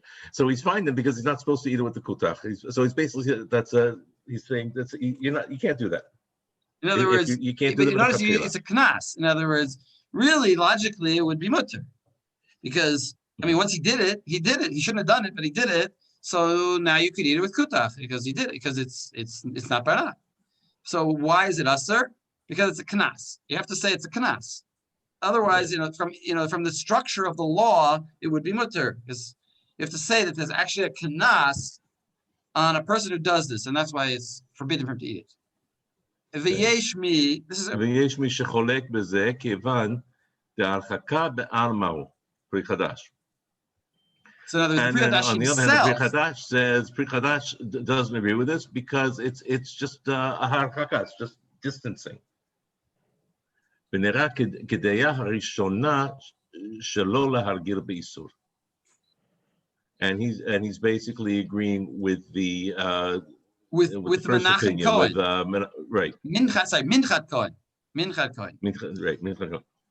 So the Pri Chadash brought the Minchat Cohen that says that we make a knas, and he says, no, we're not going to actually make a knas. Maybe you shouldn't do it, but it's not actually a knas, and therefore, if you did it, you can eat it. And the Aruch HaShulchan says we hold like the first opinion, not like Avodah Yosef, that you don't want to like let people do something that's really wrong. We want to have like we saw last week, separate kelim in the shach. He says you're supposed to have separate kelim. You're not supposed to have. Now here, let's just look at one more leniency. The Chachmas Adam. How realistic was separate kelim 400, 500, 600 years ago for the average Jew? I don't know. You can get cheap clay pots, I think. Clay pots are very cheap. I think the Ethiopians we were talking about that, right? The Ethiopians used to break all their pots before Pesach. I don't know. Here we go. Im haya kli bashel bo ino ben yomo mutar lo chlo b'chalav aval asur b'chatil bashel b'kli she'eno ben yomo k'dei le'echol b'chalav. So you shouldn't rely on this thing to use an old pot to then you rely on not bar not with an old pot, with a pot from yesterday, from more than 24 hours. You shouldn't do that. Asur l'chatchila l'vashel v'nira li. The imelo kli acher. This kind of goes exactly what you're saying, Asher. It seems to me that if you have no other pots, lechamembo, you only have one pot. Yesh l'smoch v'latir afilu lechatchila. That's exactly what you're saying. If you're traveling and you went to Turkey and you brought with you one fleshik pot and one milchik pot, and now because you couldn't bring too much, and now you need to cook, eggs and rice, so you can use both pots, and and that's, you don't have another pot. So But there's that another. situation is a b'diavad situation. So he's saying Exactly. in a b'diavad situation, you could do lechatchila. Right. It's like it's weird that he uses the language like in that case, because I feel like there are other cases where they mention the scenario where you don't have other kalim, and they're like, yeah, that just means it's b'diavad. Like you're not cooking in this meat kli because you thought it would be fun or because it's like a little nicer. It's like this is the only thing you can cook in. That is b'diavad. It's not you choosing that so you can like mess around with kashrut. Right. Well, they make it b'diavad. You are b'diavad. Your situation is b'diavad. It's not the halacha, so to speak, but it's like you're in a b'diavad. You're in a b'diavad situation, so you have the mahut of being b'diavad. This is using the word l'chatchila. The translation of l'chatchila here would be ideally. Yeah, even intentionally. Oh, okay. Rav Nachum, can I clarify something about this piece? Yeah. Right. He's here though. His b'diavad that's l'chatchila or whatever you want to call it is only when the thing is eno ben yomo. Right. In other words, I'm traveling. I have according to the Chochmah, if I'm traveling, I have only one pot to cook things in, and I cook that day. I cook meat in it, and then I want to cook eggs. I'm going to put in my yogurt. He says even that I think he thinks you can't do. Right. If you cooked it within 3 hours ago, fleishiks, we're not going to rely. Yeah, you're right. He's combining ben eno ben yomo with not bar not, and a case of only one pot. All right. Now I promised you a digression for Siman 94 from last week, so I don't want to fulfill my promise.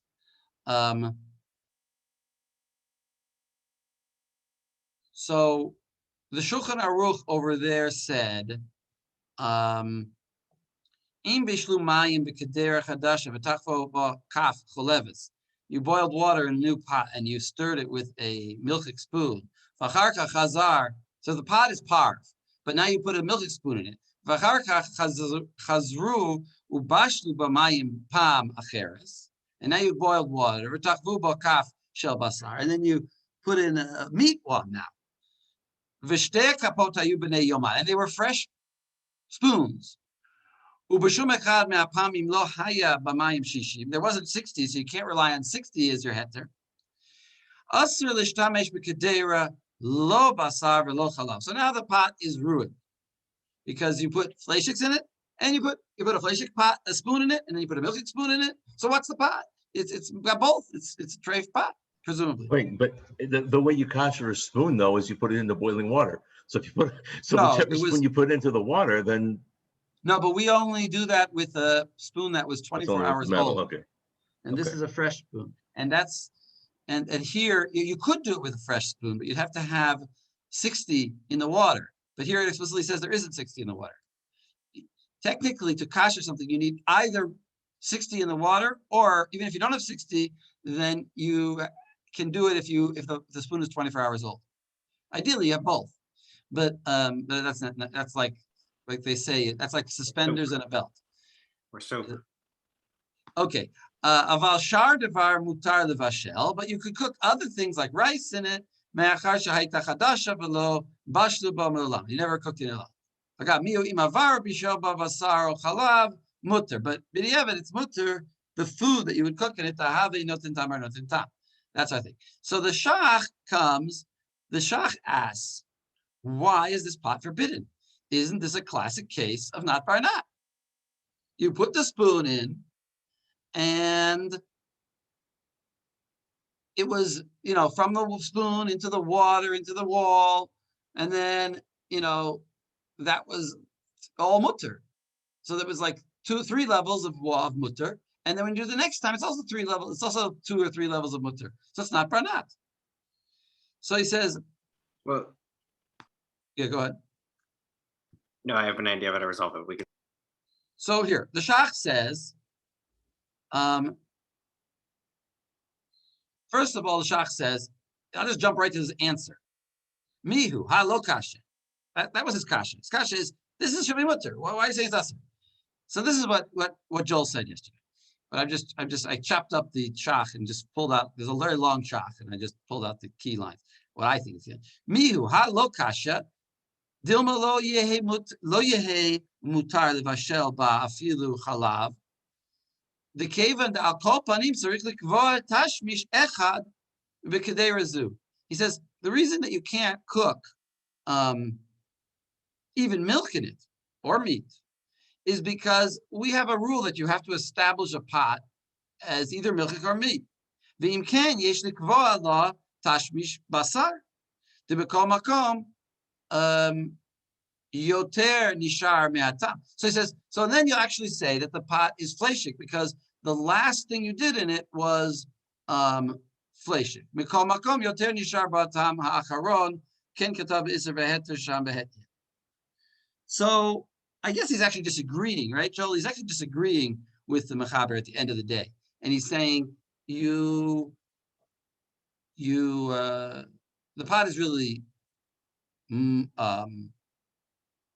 mutter, but it goes like the last thing that you used in it. Because we don't want to just say the pot's just parv, which it really is. But we're going to say the last one had a little bit more flavor. But it really is parv. That's kind of, so he basically disagrees with the Mechaber.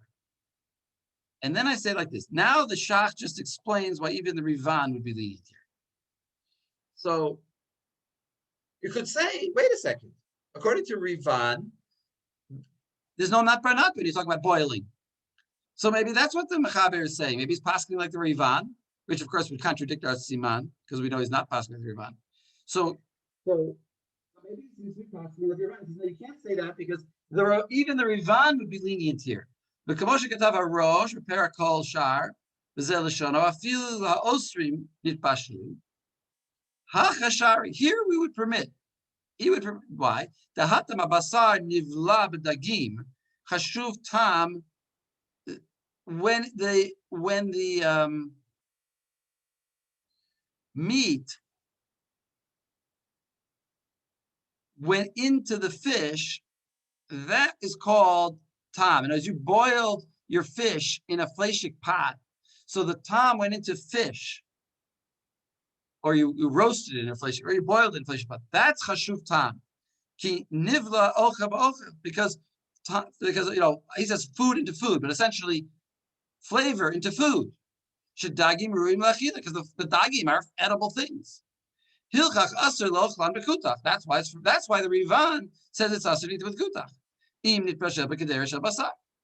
Aval hacha tam chametz. He's talking about chametz, but it could be also fleshik.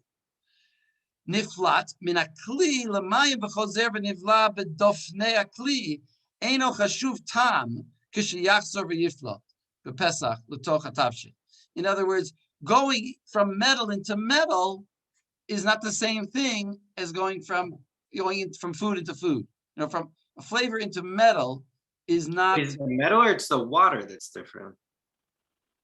He didn't talk. No, the water is only the opinion of the Sefer Truma, who says it's really 3 levels. But the Rivan doesn't hold by water. He says all boiling is aser. He doesn't hold it's 3 levels, it's 2 levels. But he says like this. Basically, what the Shach is saying is all the Rivan forbid was fish that were boiled in a pot to eat them with kutach. But spoons that were boiled in a pot, you could use for kutach. In other words, metal is different. Metal, we do say not by not. Right, because in this case, it wouldn't be chatama chashiv, right? Like there wouldn't even be a taste to be chatama in the first place. Well, chatama is worse than not by not. No, but the whole point of the Rivan was that when there is chatama, you can say not or not. But in this very case, there is no chatama bichlal because there is no food. Well, he's exactly. mechadish. He's the main thing that he's mechadish here is that ochel ba'ochel, that the Rivan was only talking about ochel ba'ochel. And right, this is not ochel ba'ochel. This is spoons in pots. It's different. You need to have some level of food contacting the pot. But if it's pots to pots, even if there's water there, well, then we would say not by not. He's saying the Rivan would agree. And then he gives another point. He also says that there's gimel not by. Va'od dahaka kevan the ikka gimel noten tam. A tam hayotze el akaf min akaf. El amayim min amayim lekedera lekuleal mishari. Poshkatav sefer truma. So I didn't see the sefer truma inside, but he's saying that when you have 3 levels, then you also can say not barnat. In other words, you also have a heter. And that's also a very important point. I'm confused because I still feel like you can set up the parallel as being like the skewer to the fish and then the fish to the kutach. And here you No. Wait. The case of the kutach, remember, the fish was cooked on a parv grill. Right. And the only way it got fleshik was because you put it in a plate. Okay. That was and that's the whole question. Was that plate, is it crucial that plate was a plate and not being boiled? And the Rivan says, yeah, it is. If you had put that par fish into a kli rishon plate, then it would be also with kutach. Right. So that's the point. It's like a pan to the fish, right? In the case that he's usher, it is a pan to the fish, and then the fish to. The point is that it's the fish to food as opposed to the right. Fish it's to, dairy. Right. Pot. The tam from the pot is going directly into the fish, and then the fish is eating with the kutach, so that's forbidden. But here is not that case because you went from the one spoon to the wall to the other spoon. So, in order to create an isser here in this pot, it's insane. It's crazy because there's no food involved. It's just toms. That's what the Shach is saying here. But we also learn out this idea that the three levels is a heter. I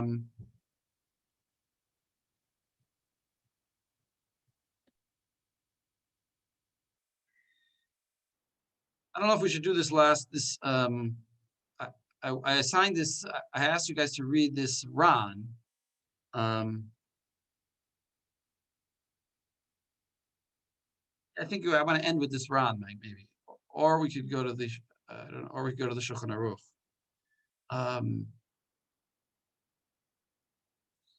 Yeah, I think the Ran actually is the other topic. The other topic of the Shulchan Aruch is mixing things. It's related to what we just saw now in the shach. We just saw the shach of like pots or spoons in a big kli full of hot water, one after the other. And that's permitted, we said. What about if they're in the same time? Right, you have, so here, who can read this? Do I have somebody who wants to read? Yeah, I didn't ask Yavni. Maybe Yavni, you want to read? Sure. So this is this Ran that I sent you earlier in the week. והווה יודע דלא שרינן, נת ברנת אלא בשל היתר כבשר בחלב, דכיוון דטעם שני אחתי היתרה. What? I think I say akati. That's what I say. akati היתרה הוא כיוון דאקליש כולי, היי לא חשיב למסר, אבל במידי דאיסורה, כל היגה דאיקה טעם הכלל אוסר עד סוף כל העולם. So this whole business of nat barnat being a reduction in the taste that makes it okay is only for things where the thing that the tam that is being given is a heter tam and is only going to be a problem where at the end of the nat barnat it meets the other mean that is going to make it asur. But if you're talking about something that is already asur, then like you can keep not parnating as long as you want. It's still going to be a problem. Right. Now, if you don't say, if you put a pork spoon, into your soup, into your hot water and stir it around and take it out. So, and it's not 60 and it's not eno ben yomo, then we don't say not by not. We say the pot is treif and it'll treif anything you put in it now. It's only by basar b'chalav or by, maybe chametz before Pesach, which is heter.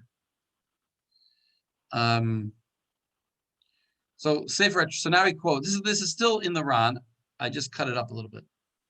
The Sefer Truma forbids different. If the basar and chalav are mixed at the beginning, and then you have netilat tam, it's still isur. Then that's. Oh yeah. If you had something if you stirred if you have a fleishik spoon that you stirred milk soup with, and then you put it into another pot, yeah, that would be isur, just like pork, right? Right. So the Sefer Truma forbids different not bar knots mixing in hot water. So let's see what this is. This is the crucial point for the next part of the Siman. וכתב בספר התרומה, קערות שהודחו במחבת חולבת, במים רותחין, שתיהם בני יומן, פשוט דהכל אסור, דתם שבקערות נפלט במים, ותם חלב שבמחבת נפלט במים, ומיד נאסרו המים משום בשר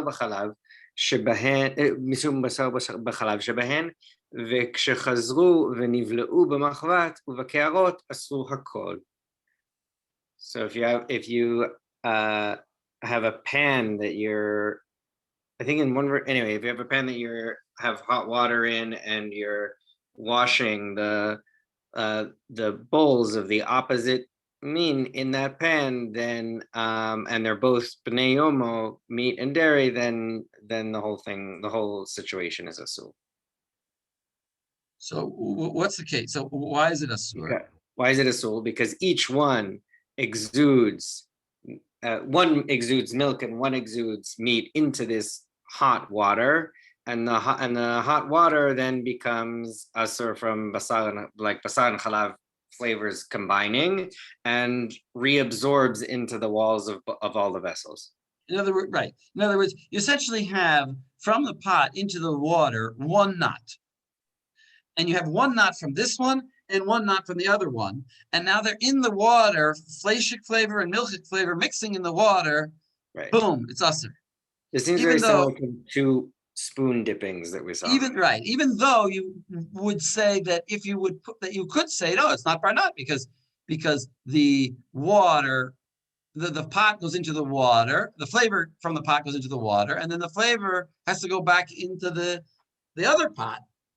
And that's what the Ramban. And that's not barnat. So what? But he's saying no. Don't forget about the other pot. They're mixing in the water. In the water, they already become asur.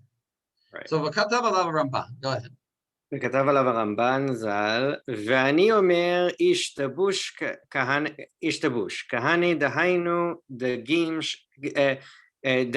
דגים שעלו בקערה, מותר לאכלן בכותח, דקערה בכותח, דקערה היינו קערה. And I say that's nonsense because look at the case. Who's kahani? What does kahani mean?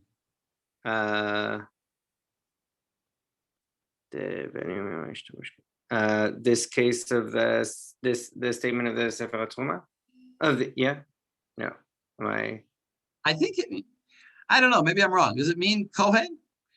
Maybe Sefer Truma is a Kohen? Oh, Ishtabush kahani? No, I thought it was kahane, like a these? mistake, like those. Like those, maybe Ishtabush kahani. Okay, I don't know. Like that case of those fish that ended up on the meat. Well, no, he's saying this case of putting, let's say milchik and fleishik pots together in a boiling hot pot of water is exactly the case of dagim, sha'alu bekara, that the Gemara talks about. It's exactly the case. He's going to explain why. Yeah. Why? The kara hainu kara. Okay. The bowl is a bowl. The bowl of the Gemara is the big pot that you're putting everything in. Umayim rotchim shepalat mehen hainu dagim. And the water is the fish that absorbed from the pot. Umachvat, and the machvat that you put into the big pot, cholevet, hainu kutach abavu. That's the kutach. And kishem shadagim mutar lechol bekutach, kach hamayim alalu mutar, to eat or to liten otan bein bekutach, bein pleitat chalav. I don't know what he means by that. Pleitat chalav shebemachvat. Okay, go on. It's the water that you've made meaty from the meat bowl that you've got in this boiling water. It's okay that it's going into the. It's just like you would say the fish is okay to go into the kutach. This is okay to put in kutach if you want, or it's okay to put in the chalavi water that came out of the machvat. Right. ודבר ברור הוא אף על פי שהסכמנו לפרש דשלושה נתני טעם באינן כאן, נמי שלושה נתני טעם הם. The Ramban says, I say you need 3 levels, and I've got 3 levels.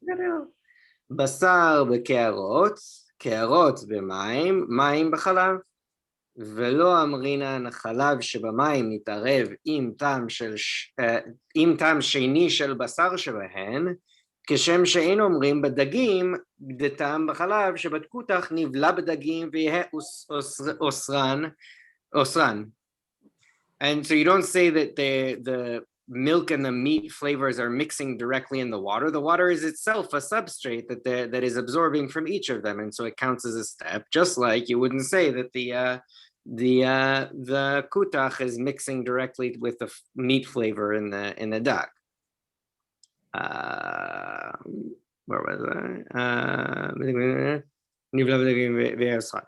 וכן בדין לפי שאין בשר שבדגים או במים אוסרין עד שיתערבו עם החלב ויתנו טעם זה בזה שאין בשר בחלב אוסר לעולם אלא בנותן טעם. נלקח הבו לו טעם שלישי והכל מותר. עד כאן. Okay, so he says mutar because he says it's 3 levels. Let's see the Ran. What does the Ran himself say now? So now we go back. Now we go the third way. The Ran agrees with the Sefer Truma. It's only 1 knot. He says no, it is asur. So here, let me just skip and just say this one line that I underlined because we don't have so much time. Deman leimalan shelo yitarvu pleitat basar upleitat chalav ba'atzman shelo be'emsut hamayim. Maybe on like on a molecular level, there's some flavors hitting each other directly in that mixture. So it's forbidden. So this comes up to be relevant in washing dishes. And here, what does the Aruch HaShulchan say? He says, Kishepleitot shel kli basar v'kli chalav b'nei yoman. Remember, we're not talking about actually dirty plates, but like just the tam that's in them. Zo b'zo b'chom kli rishon nechlechu rabotenu im zehu noten tam bar noten tam. That's what we just saw. Nechlechu rabotenu. That's the Ran and the Sefer Truma and the Ramban. Im lav kigon karot shabasar shutchu b'yorach olevet b'chamin shayat tzlet behen afilu shneihem b'nei yoman. The yesh omrim demutar. Why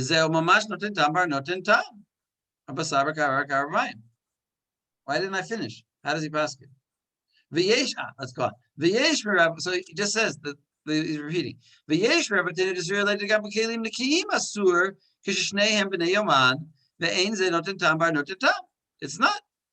not allowed because it's not noten tam bar noten tam. That's what we just saw. That's the Ran. Elamayim umina yora elamayim. They both go into the wire and nifkashim pleitot, and the pleitot meet each other. V'havi tam sheni be'isr basar b'chalav. V'tam sheni be'isr basar b'chalav. V'od b'karot ba'atzman. And also the plates themselves may touch each other. V'zeu dat Rabbeinu Ramah, that it's forbidden. Ramah is a toughie.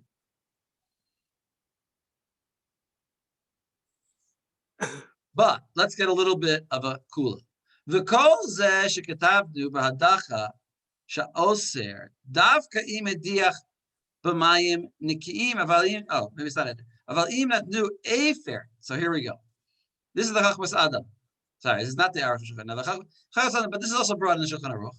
But just the Ashkenazi is paskening. This is important, right? The Chachmas Adam is of late Ashkenazi posek, so we can totally rely on him. Kol zeh shekatavnu b'hadacha she'oser davka im hediach mayim nikiim. Aval im natnu efer b'mayim chamin shebiyora. But if you put, borit, some kind of chemicals, bitter chemicals in the water, shebiyora kodem shirachat sakeli, before you started washing them, even though they're shumani, mutar dal yedei ha'efer noten tam livgam, because that poisonous substance makes the fat pagum, and it's mutar. So it seems from this that as long as you put the soap in your dishwasher first and make sure it opened up before anything started, you could put fleishes and milchiks together in the dishwasher and wash them. I mean, most poskim do not say that, but it seems like this is a controversial opinion here. You should know, this is a controversial opinion. Well, that's why some poskim say don't use the lemon joy because it's too tasty. Too tasty. That's A. B. Rabbi Badia seems to go like the Chachma Sadam. Like the Chachma Sadam. And completely like the Chachma Sadam. Chachma Sadam is a great Chiddush. Yeah, it's an important Kiddush. The argument against him is that who knows how much afer you have to put in order to really create pagum. In other words, what do you put a drop in, 2 drops, 100 drops? In other words, you've created a weird situation where, you have to put enough in, but so you put enough that it really will ruin it. But that's the argument again. People say against him. They say, well, you natnu devarecha l'shiurim. In other words, how much afer do you have to put in? Now, let me just end with this last question. What is the physical reality of not barnat? This is really, we could have started with, but I thought we could end with. What is the physical reality of not barnat? Is the flavor detectable? Why not just have a goy taste it? So Lexi, what do you say? I think you discussed, you mentioned something about this before. What is the physical reality? Is the flavor detectable? In all these, in our normal case of not barnat, just taste the fish. If the fish tastes like meat, then don't eat it with kutach. And if it doesn't taste like meat, then eat it with kutach. I think we have a sense that I'm not gonna bite this fish and it's gonna taste really recognizably meaty, but we think that the flavor, it's not, it is kind of hard, right? Because on the one hand, we have people saying explicitly that the flavor isn't completely gone. Otherwise, theoretically, this should apply even to Isser. And on the other hand, if there was actual recognizable basar flavor, such that if I ate that fish with kutach, I would experience myself as eating basar v'chalav, I find it hard to believe that we would say this is permitted, because with reicha miltahi, we say that even the reach of the basar is enough that people will experience eating that bread with kutach as tasting basar v'chalav. So my impression is that there is some kind of essence of meat in this thing, but it is so vague that if you eat this fish, you are not going to experience yourself as eating a meaty thing. I mean, I agree with you as far as you're putting in terms of experience. Right, as in it is, I think, ultimately about the experience, right? That in this case. Can you put it in a brisker framework? That means a legal rubric. Can you give it, or can somebody else offer? I agree with you. I think you're right, but I would like to hear it. Maybe anybody else has another idea. I mean, basar and chalab, you don't have basar and chalab unless you actually have a meaningful mixture of those two things that becomes a basar and chalavi thing. I think part of the notion is there is barely any basariness in the fish. And to the extent there's any of that in then eating that fish with the kutach, let me ask you a question like this. Flavor, if you taste, I don't know how else to say it. It is experiential. It's not going to be basar v'chalav, because basar v'chalav is about this meat and milk mixture and about that. I'll ask you a more pointed question. According to the Ramah, if you taste the fish and it doesn't taste like meat, could you eat it with kutach? Or not?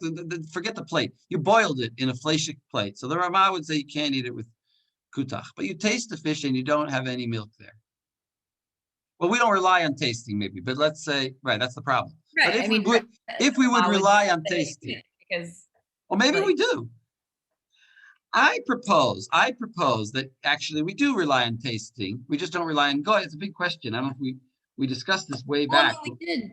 There's a thing. I think there's a gra on that Ramah where he talks about it, where he said the nafkamina. Right. There's an nafkamina for like Jews still being able to taste like basar and chalav related stuff. Right. So exactly. So if we do rely like that nafkamina, if we do rely on Jews for tasting things, then theoretically we should be able to taste this fish. And if we don't taste any meat, eat it with kutach. Even when it was boiled. That's what I propose. And that the whole discussion here is where we do taste the meat a little bit, and when I say brisker, what I mean to say is like, but that amount of taste is not barnat. It's a taste, the son of a taste. It's not a significant taste that we would actually forbid it, but it is a taste, because if it wouldn't be a taste, then the whole story wouldn't. If you wouldn't taste it at all, the whole story wouldn't get started. I think not barnat, from what you're saying, I think not barnat is soter the chazaka that there's a taste. We don't really know there's a taste. Right. But we have a chazaka, we have a chazaka that there's a taste. Yeah, but my suggestion and how do we is soter it? Not barnat is soter. Yeah, but it's efshar levarer. Efshar levarer. So you don't go by chazaka. Efshar levarer has gone away. Oh, you taste it. I'm saying like this. I'm comparing it to what we did about Reicha Milta. Exactly what you're talking about. By the way, Reicha Lav Milta is how we paskin really, but we just say that there's sometimes a super Reicha when it's a small oven or something. But the idea of Reicha Lav Milta means even if the bread smells like meat, I can still eat it. Well, but no, cheese. Everybody, even the people who hold Reicha Lav Milta, hold vis-a-vis like the pot, the bread and the meat, that you can't do that l'chachila. Because why should you? Well, there's different explanations that are given. Like why should you eat when you could part eat of the with Gemara isn't really disputed, so it's kind of hard to hold otherwise. Some of them use things about how basar v'chalav were like particularly stringent with basar v'chalav, which is kind of the opposite of what we see in the not bar not scenario. But some of them are like, oh, we put more harchakot, / already permitted to eat this way. But again, I understand Reicha Milta, meaning Reicha Lav Milta, is that even if there is that smell, then it's Lav Milta. Because if there's no smell, then we don't discuss Reicha. But none of them hold that the bread and the kutach is fine. Mm-hmm. But I say this here also. If there's no, this is my proposition. I don't know. My proposition is that here again, if there's no flavor, then we don't need the heter of not barnat. Not barnat is where there is a flavor, and we're saying that flavor is not halachically significant. That's my take. How could you ever have a flavor? Let's say, for example, I can eat a rivan, right? Where it's only like you take a hot fish, you put it on a fleshik plate. There is no flavor there, right? Or if there's a flavor, it's just flavor that's so insignificant that you have to rely that, I don't know, you have to rely on that barnat. But the way I understood the topic, flavor was never there may be a flavor. So I have a question. But just answer me my simple question then. What happened to Sif Tzadi? We learned Siman Tzadi Chet that if there's milk, actual milk mixes with actual meat, and the goy tells you can't detect it, then it's mutter. So why is this worse? Why is this all of a sudden more strict than actual milk in actual meat?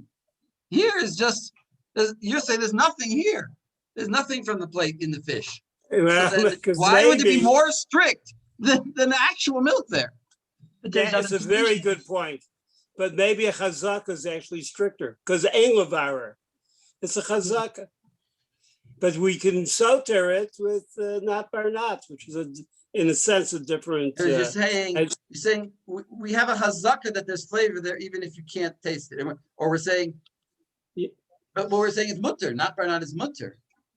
Yeah, no. So not bar not is the way of Okay, I mean, well, no. What's the? It's the way of saying it. That should be us. Not bar not is a kind of a birur. A birur of Instead of saying heter. stira, I'll say now something different. I'll say it's kind of a birur. But We just know that it goes away when there's not bar not. I'm just saying, but we already have a heter of 1 in 60 of tasting, and now we're saying we have an extra heter, another way to matter it, which is called not bar not. Okay. So that must be that we're only using that extra heter when we couldn't use the first heter in the first place. It must be a case, I'm just saying logically, it must be a case where we couldn't have used our normal 1 in 60 rule here. And my question is why they don't say it that way, do they? I know.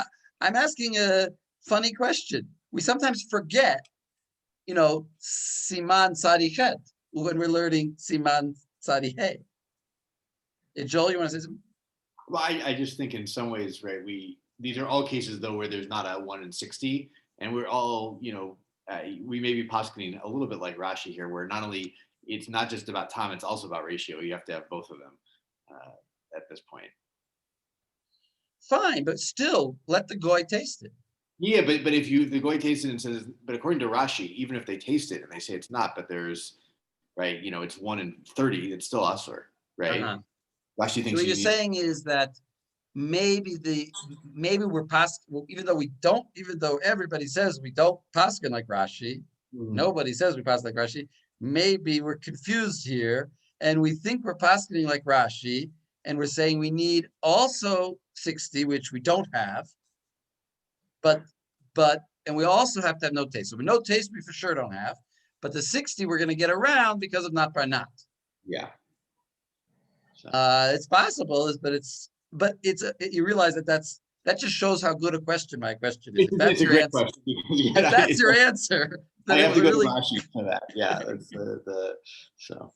Finish with a quick psak. I'll finish up. We got to go. We're over time. Nachum, finish with a quick psak on this.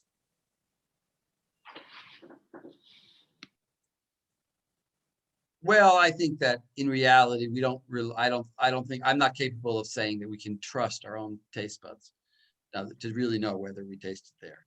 Even though, I mean, interesting what the Gra would say. I think the Gra discusses this, like Alexi said. It might be interesting to compare that Gra. But I would say, in the end of the day, we're not going to trust our tasting.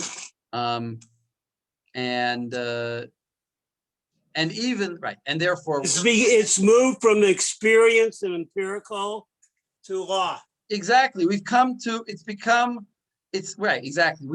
very far away from, like Reverend Landis always likes to say, we don't rely on asking a Gentile anymore, but that's the Gemara. We've lost that. And here is like the ultimate going away from our foundations. Our foundations are if I taste milk and meat together, it's usher. If I don't, then it's mutter. And here we're talking about a place where obviously there's no taste, and we're just discussing theoretical flavors that are mixing that we don't even detect. And even so, perhaps they're usher, says the Rivan, if you boil them. I do feel like, and this can't be a solution for the handful of poskim who are like, no, in some of these situations, even b'diavad would be problematic. But for people like the Ramah, who acknowledge that a lot of these things are chumrot, right? That if you happen to do this, you haven't actually done anything asur, or you haven't consumed isser or whatever. Like, I think you can ultimately point to that as the distinction between this and tzadichet, right? Like tzadichet is only about a definite fuck up already happened. Now, we need to just see whether this has ruined my milk pot or whatever. Whereas, this Siman, part of its complexity is talking about these different layers of lechatchila, about not bar not is this like intermediate thing where like most people don't think we can initiate that process, but there's kind of multiple levels of lechatchila and b'diavad. And so like, I think you could see it as the Rama acknowledging that like Me'ikar Hadin, there's no issue with this. Like you're not going to end up eating Isser, as opposed to in Sadi Chet where you might end up eating actual Isser. The difference here is just that he's like, you should be careful with basar v'chalav. Like you should be trying to keep those separate. And like lechatchila, if you can, you should do that. Like if you haven't, it's probably fine in this scenario. But like to the extent that you can, keep them as separate things. So I would say with that, our fear is that there could be the existence of an Isur, and then we have ways of locking it down, whether it's not Barnat or it's 3 times. Nah, there can't be. We're locking down there could be to a not be. Anyway, Nachum, are you done? I'm done. Yes, it's we're at source 24. So yes, that we skipped a little bit, but we saw very interesting. I hope you guys remember that that defense of Avadia Yosef and the Shulchan Aruch, that Sefer Truma seems to actually be saying it's much to do this whole process Chatchila. And for the Miskenim, who are the Ashkenazim, they cannot rely on any of this. But the vegetarians among us have no worries. Okay, Laila Tov. Laila Tov. Laila Tov. Now, you're on assignment. We could tell us the story about Chaim Volozhner. So what? Say again.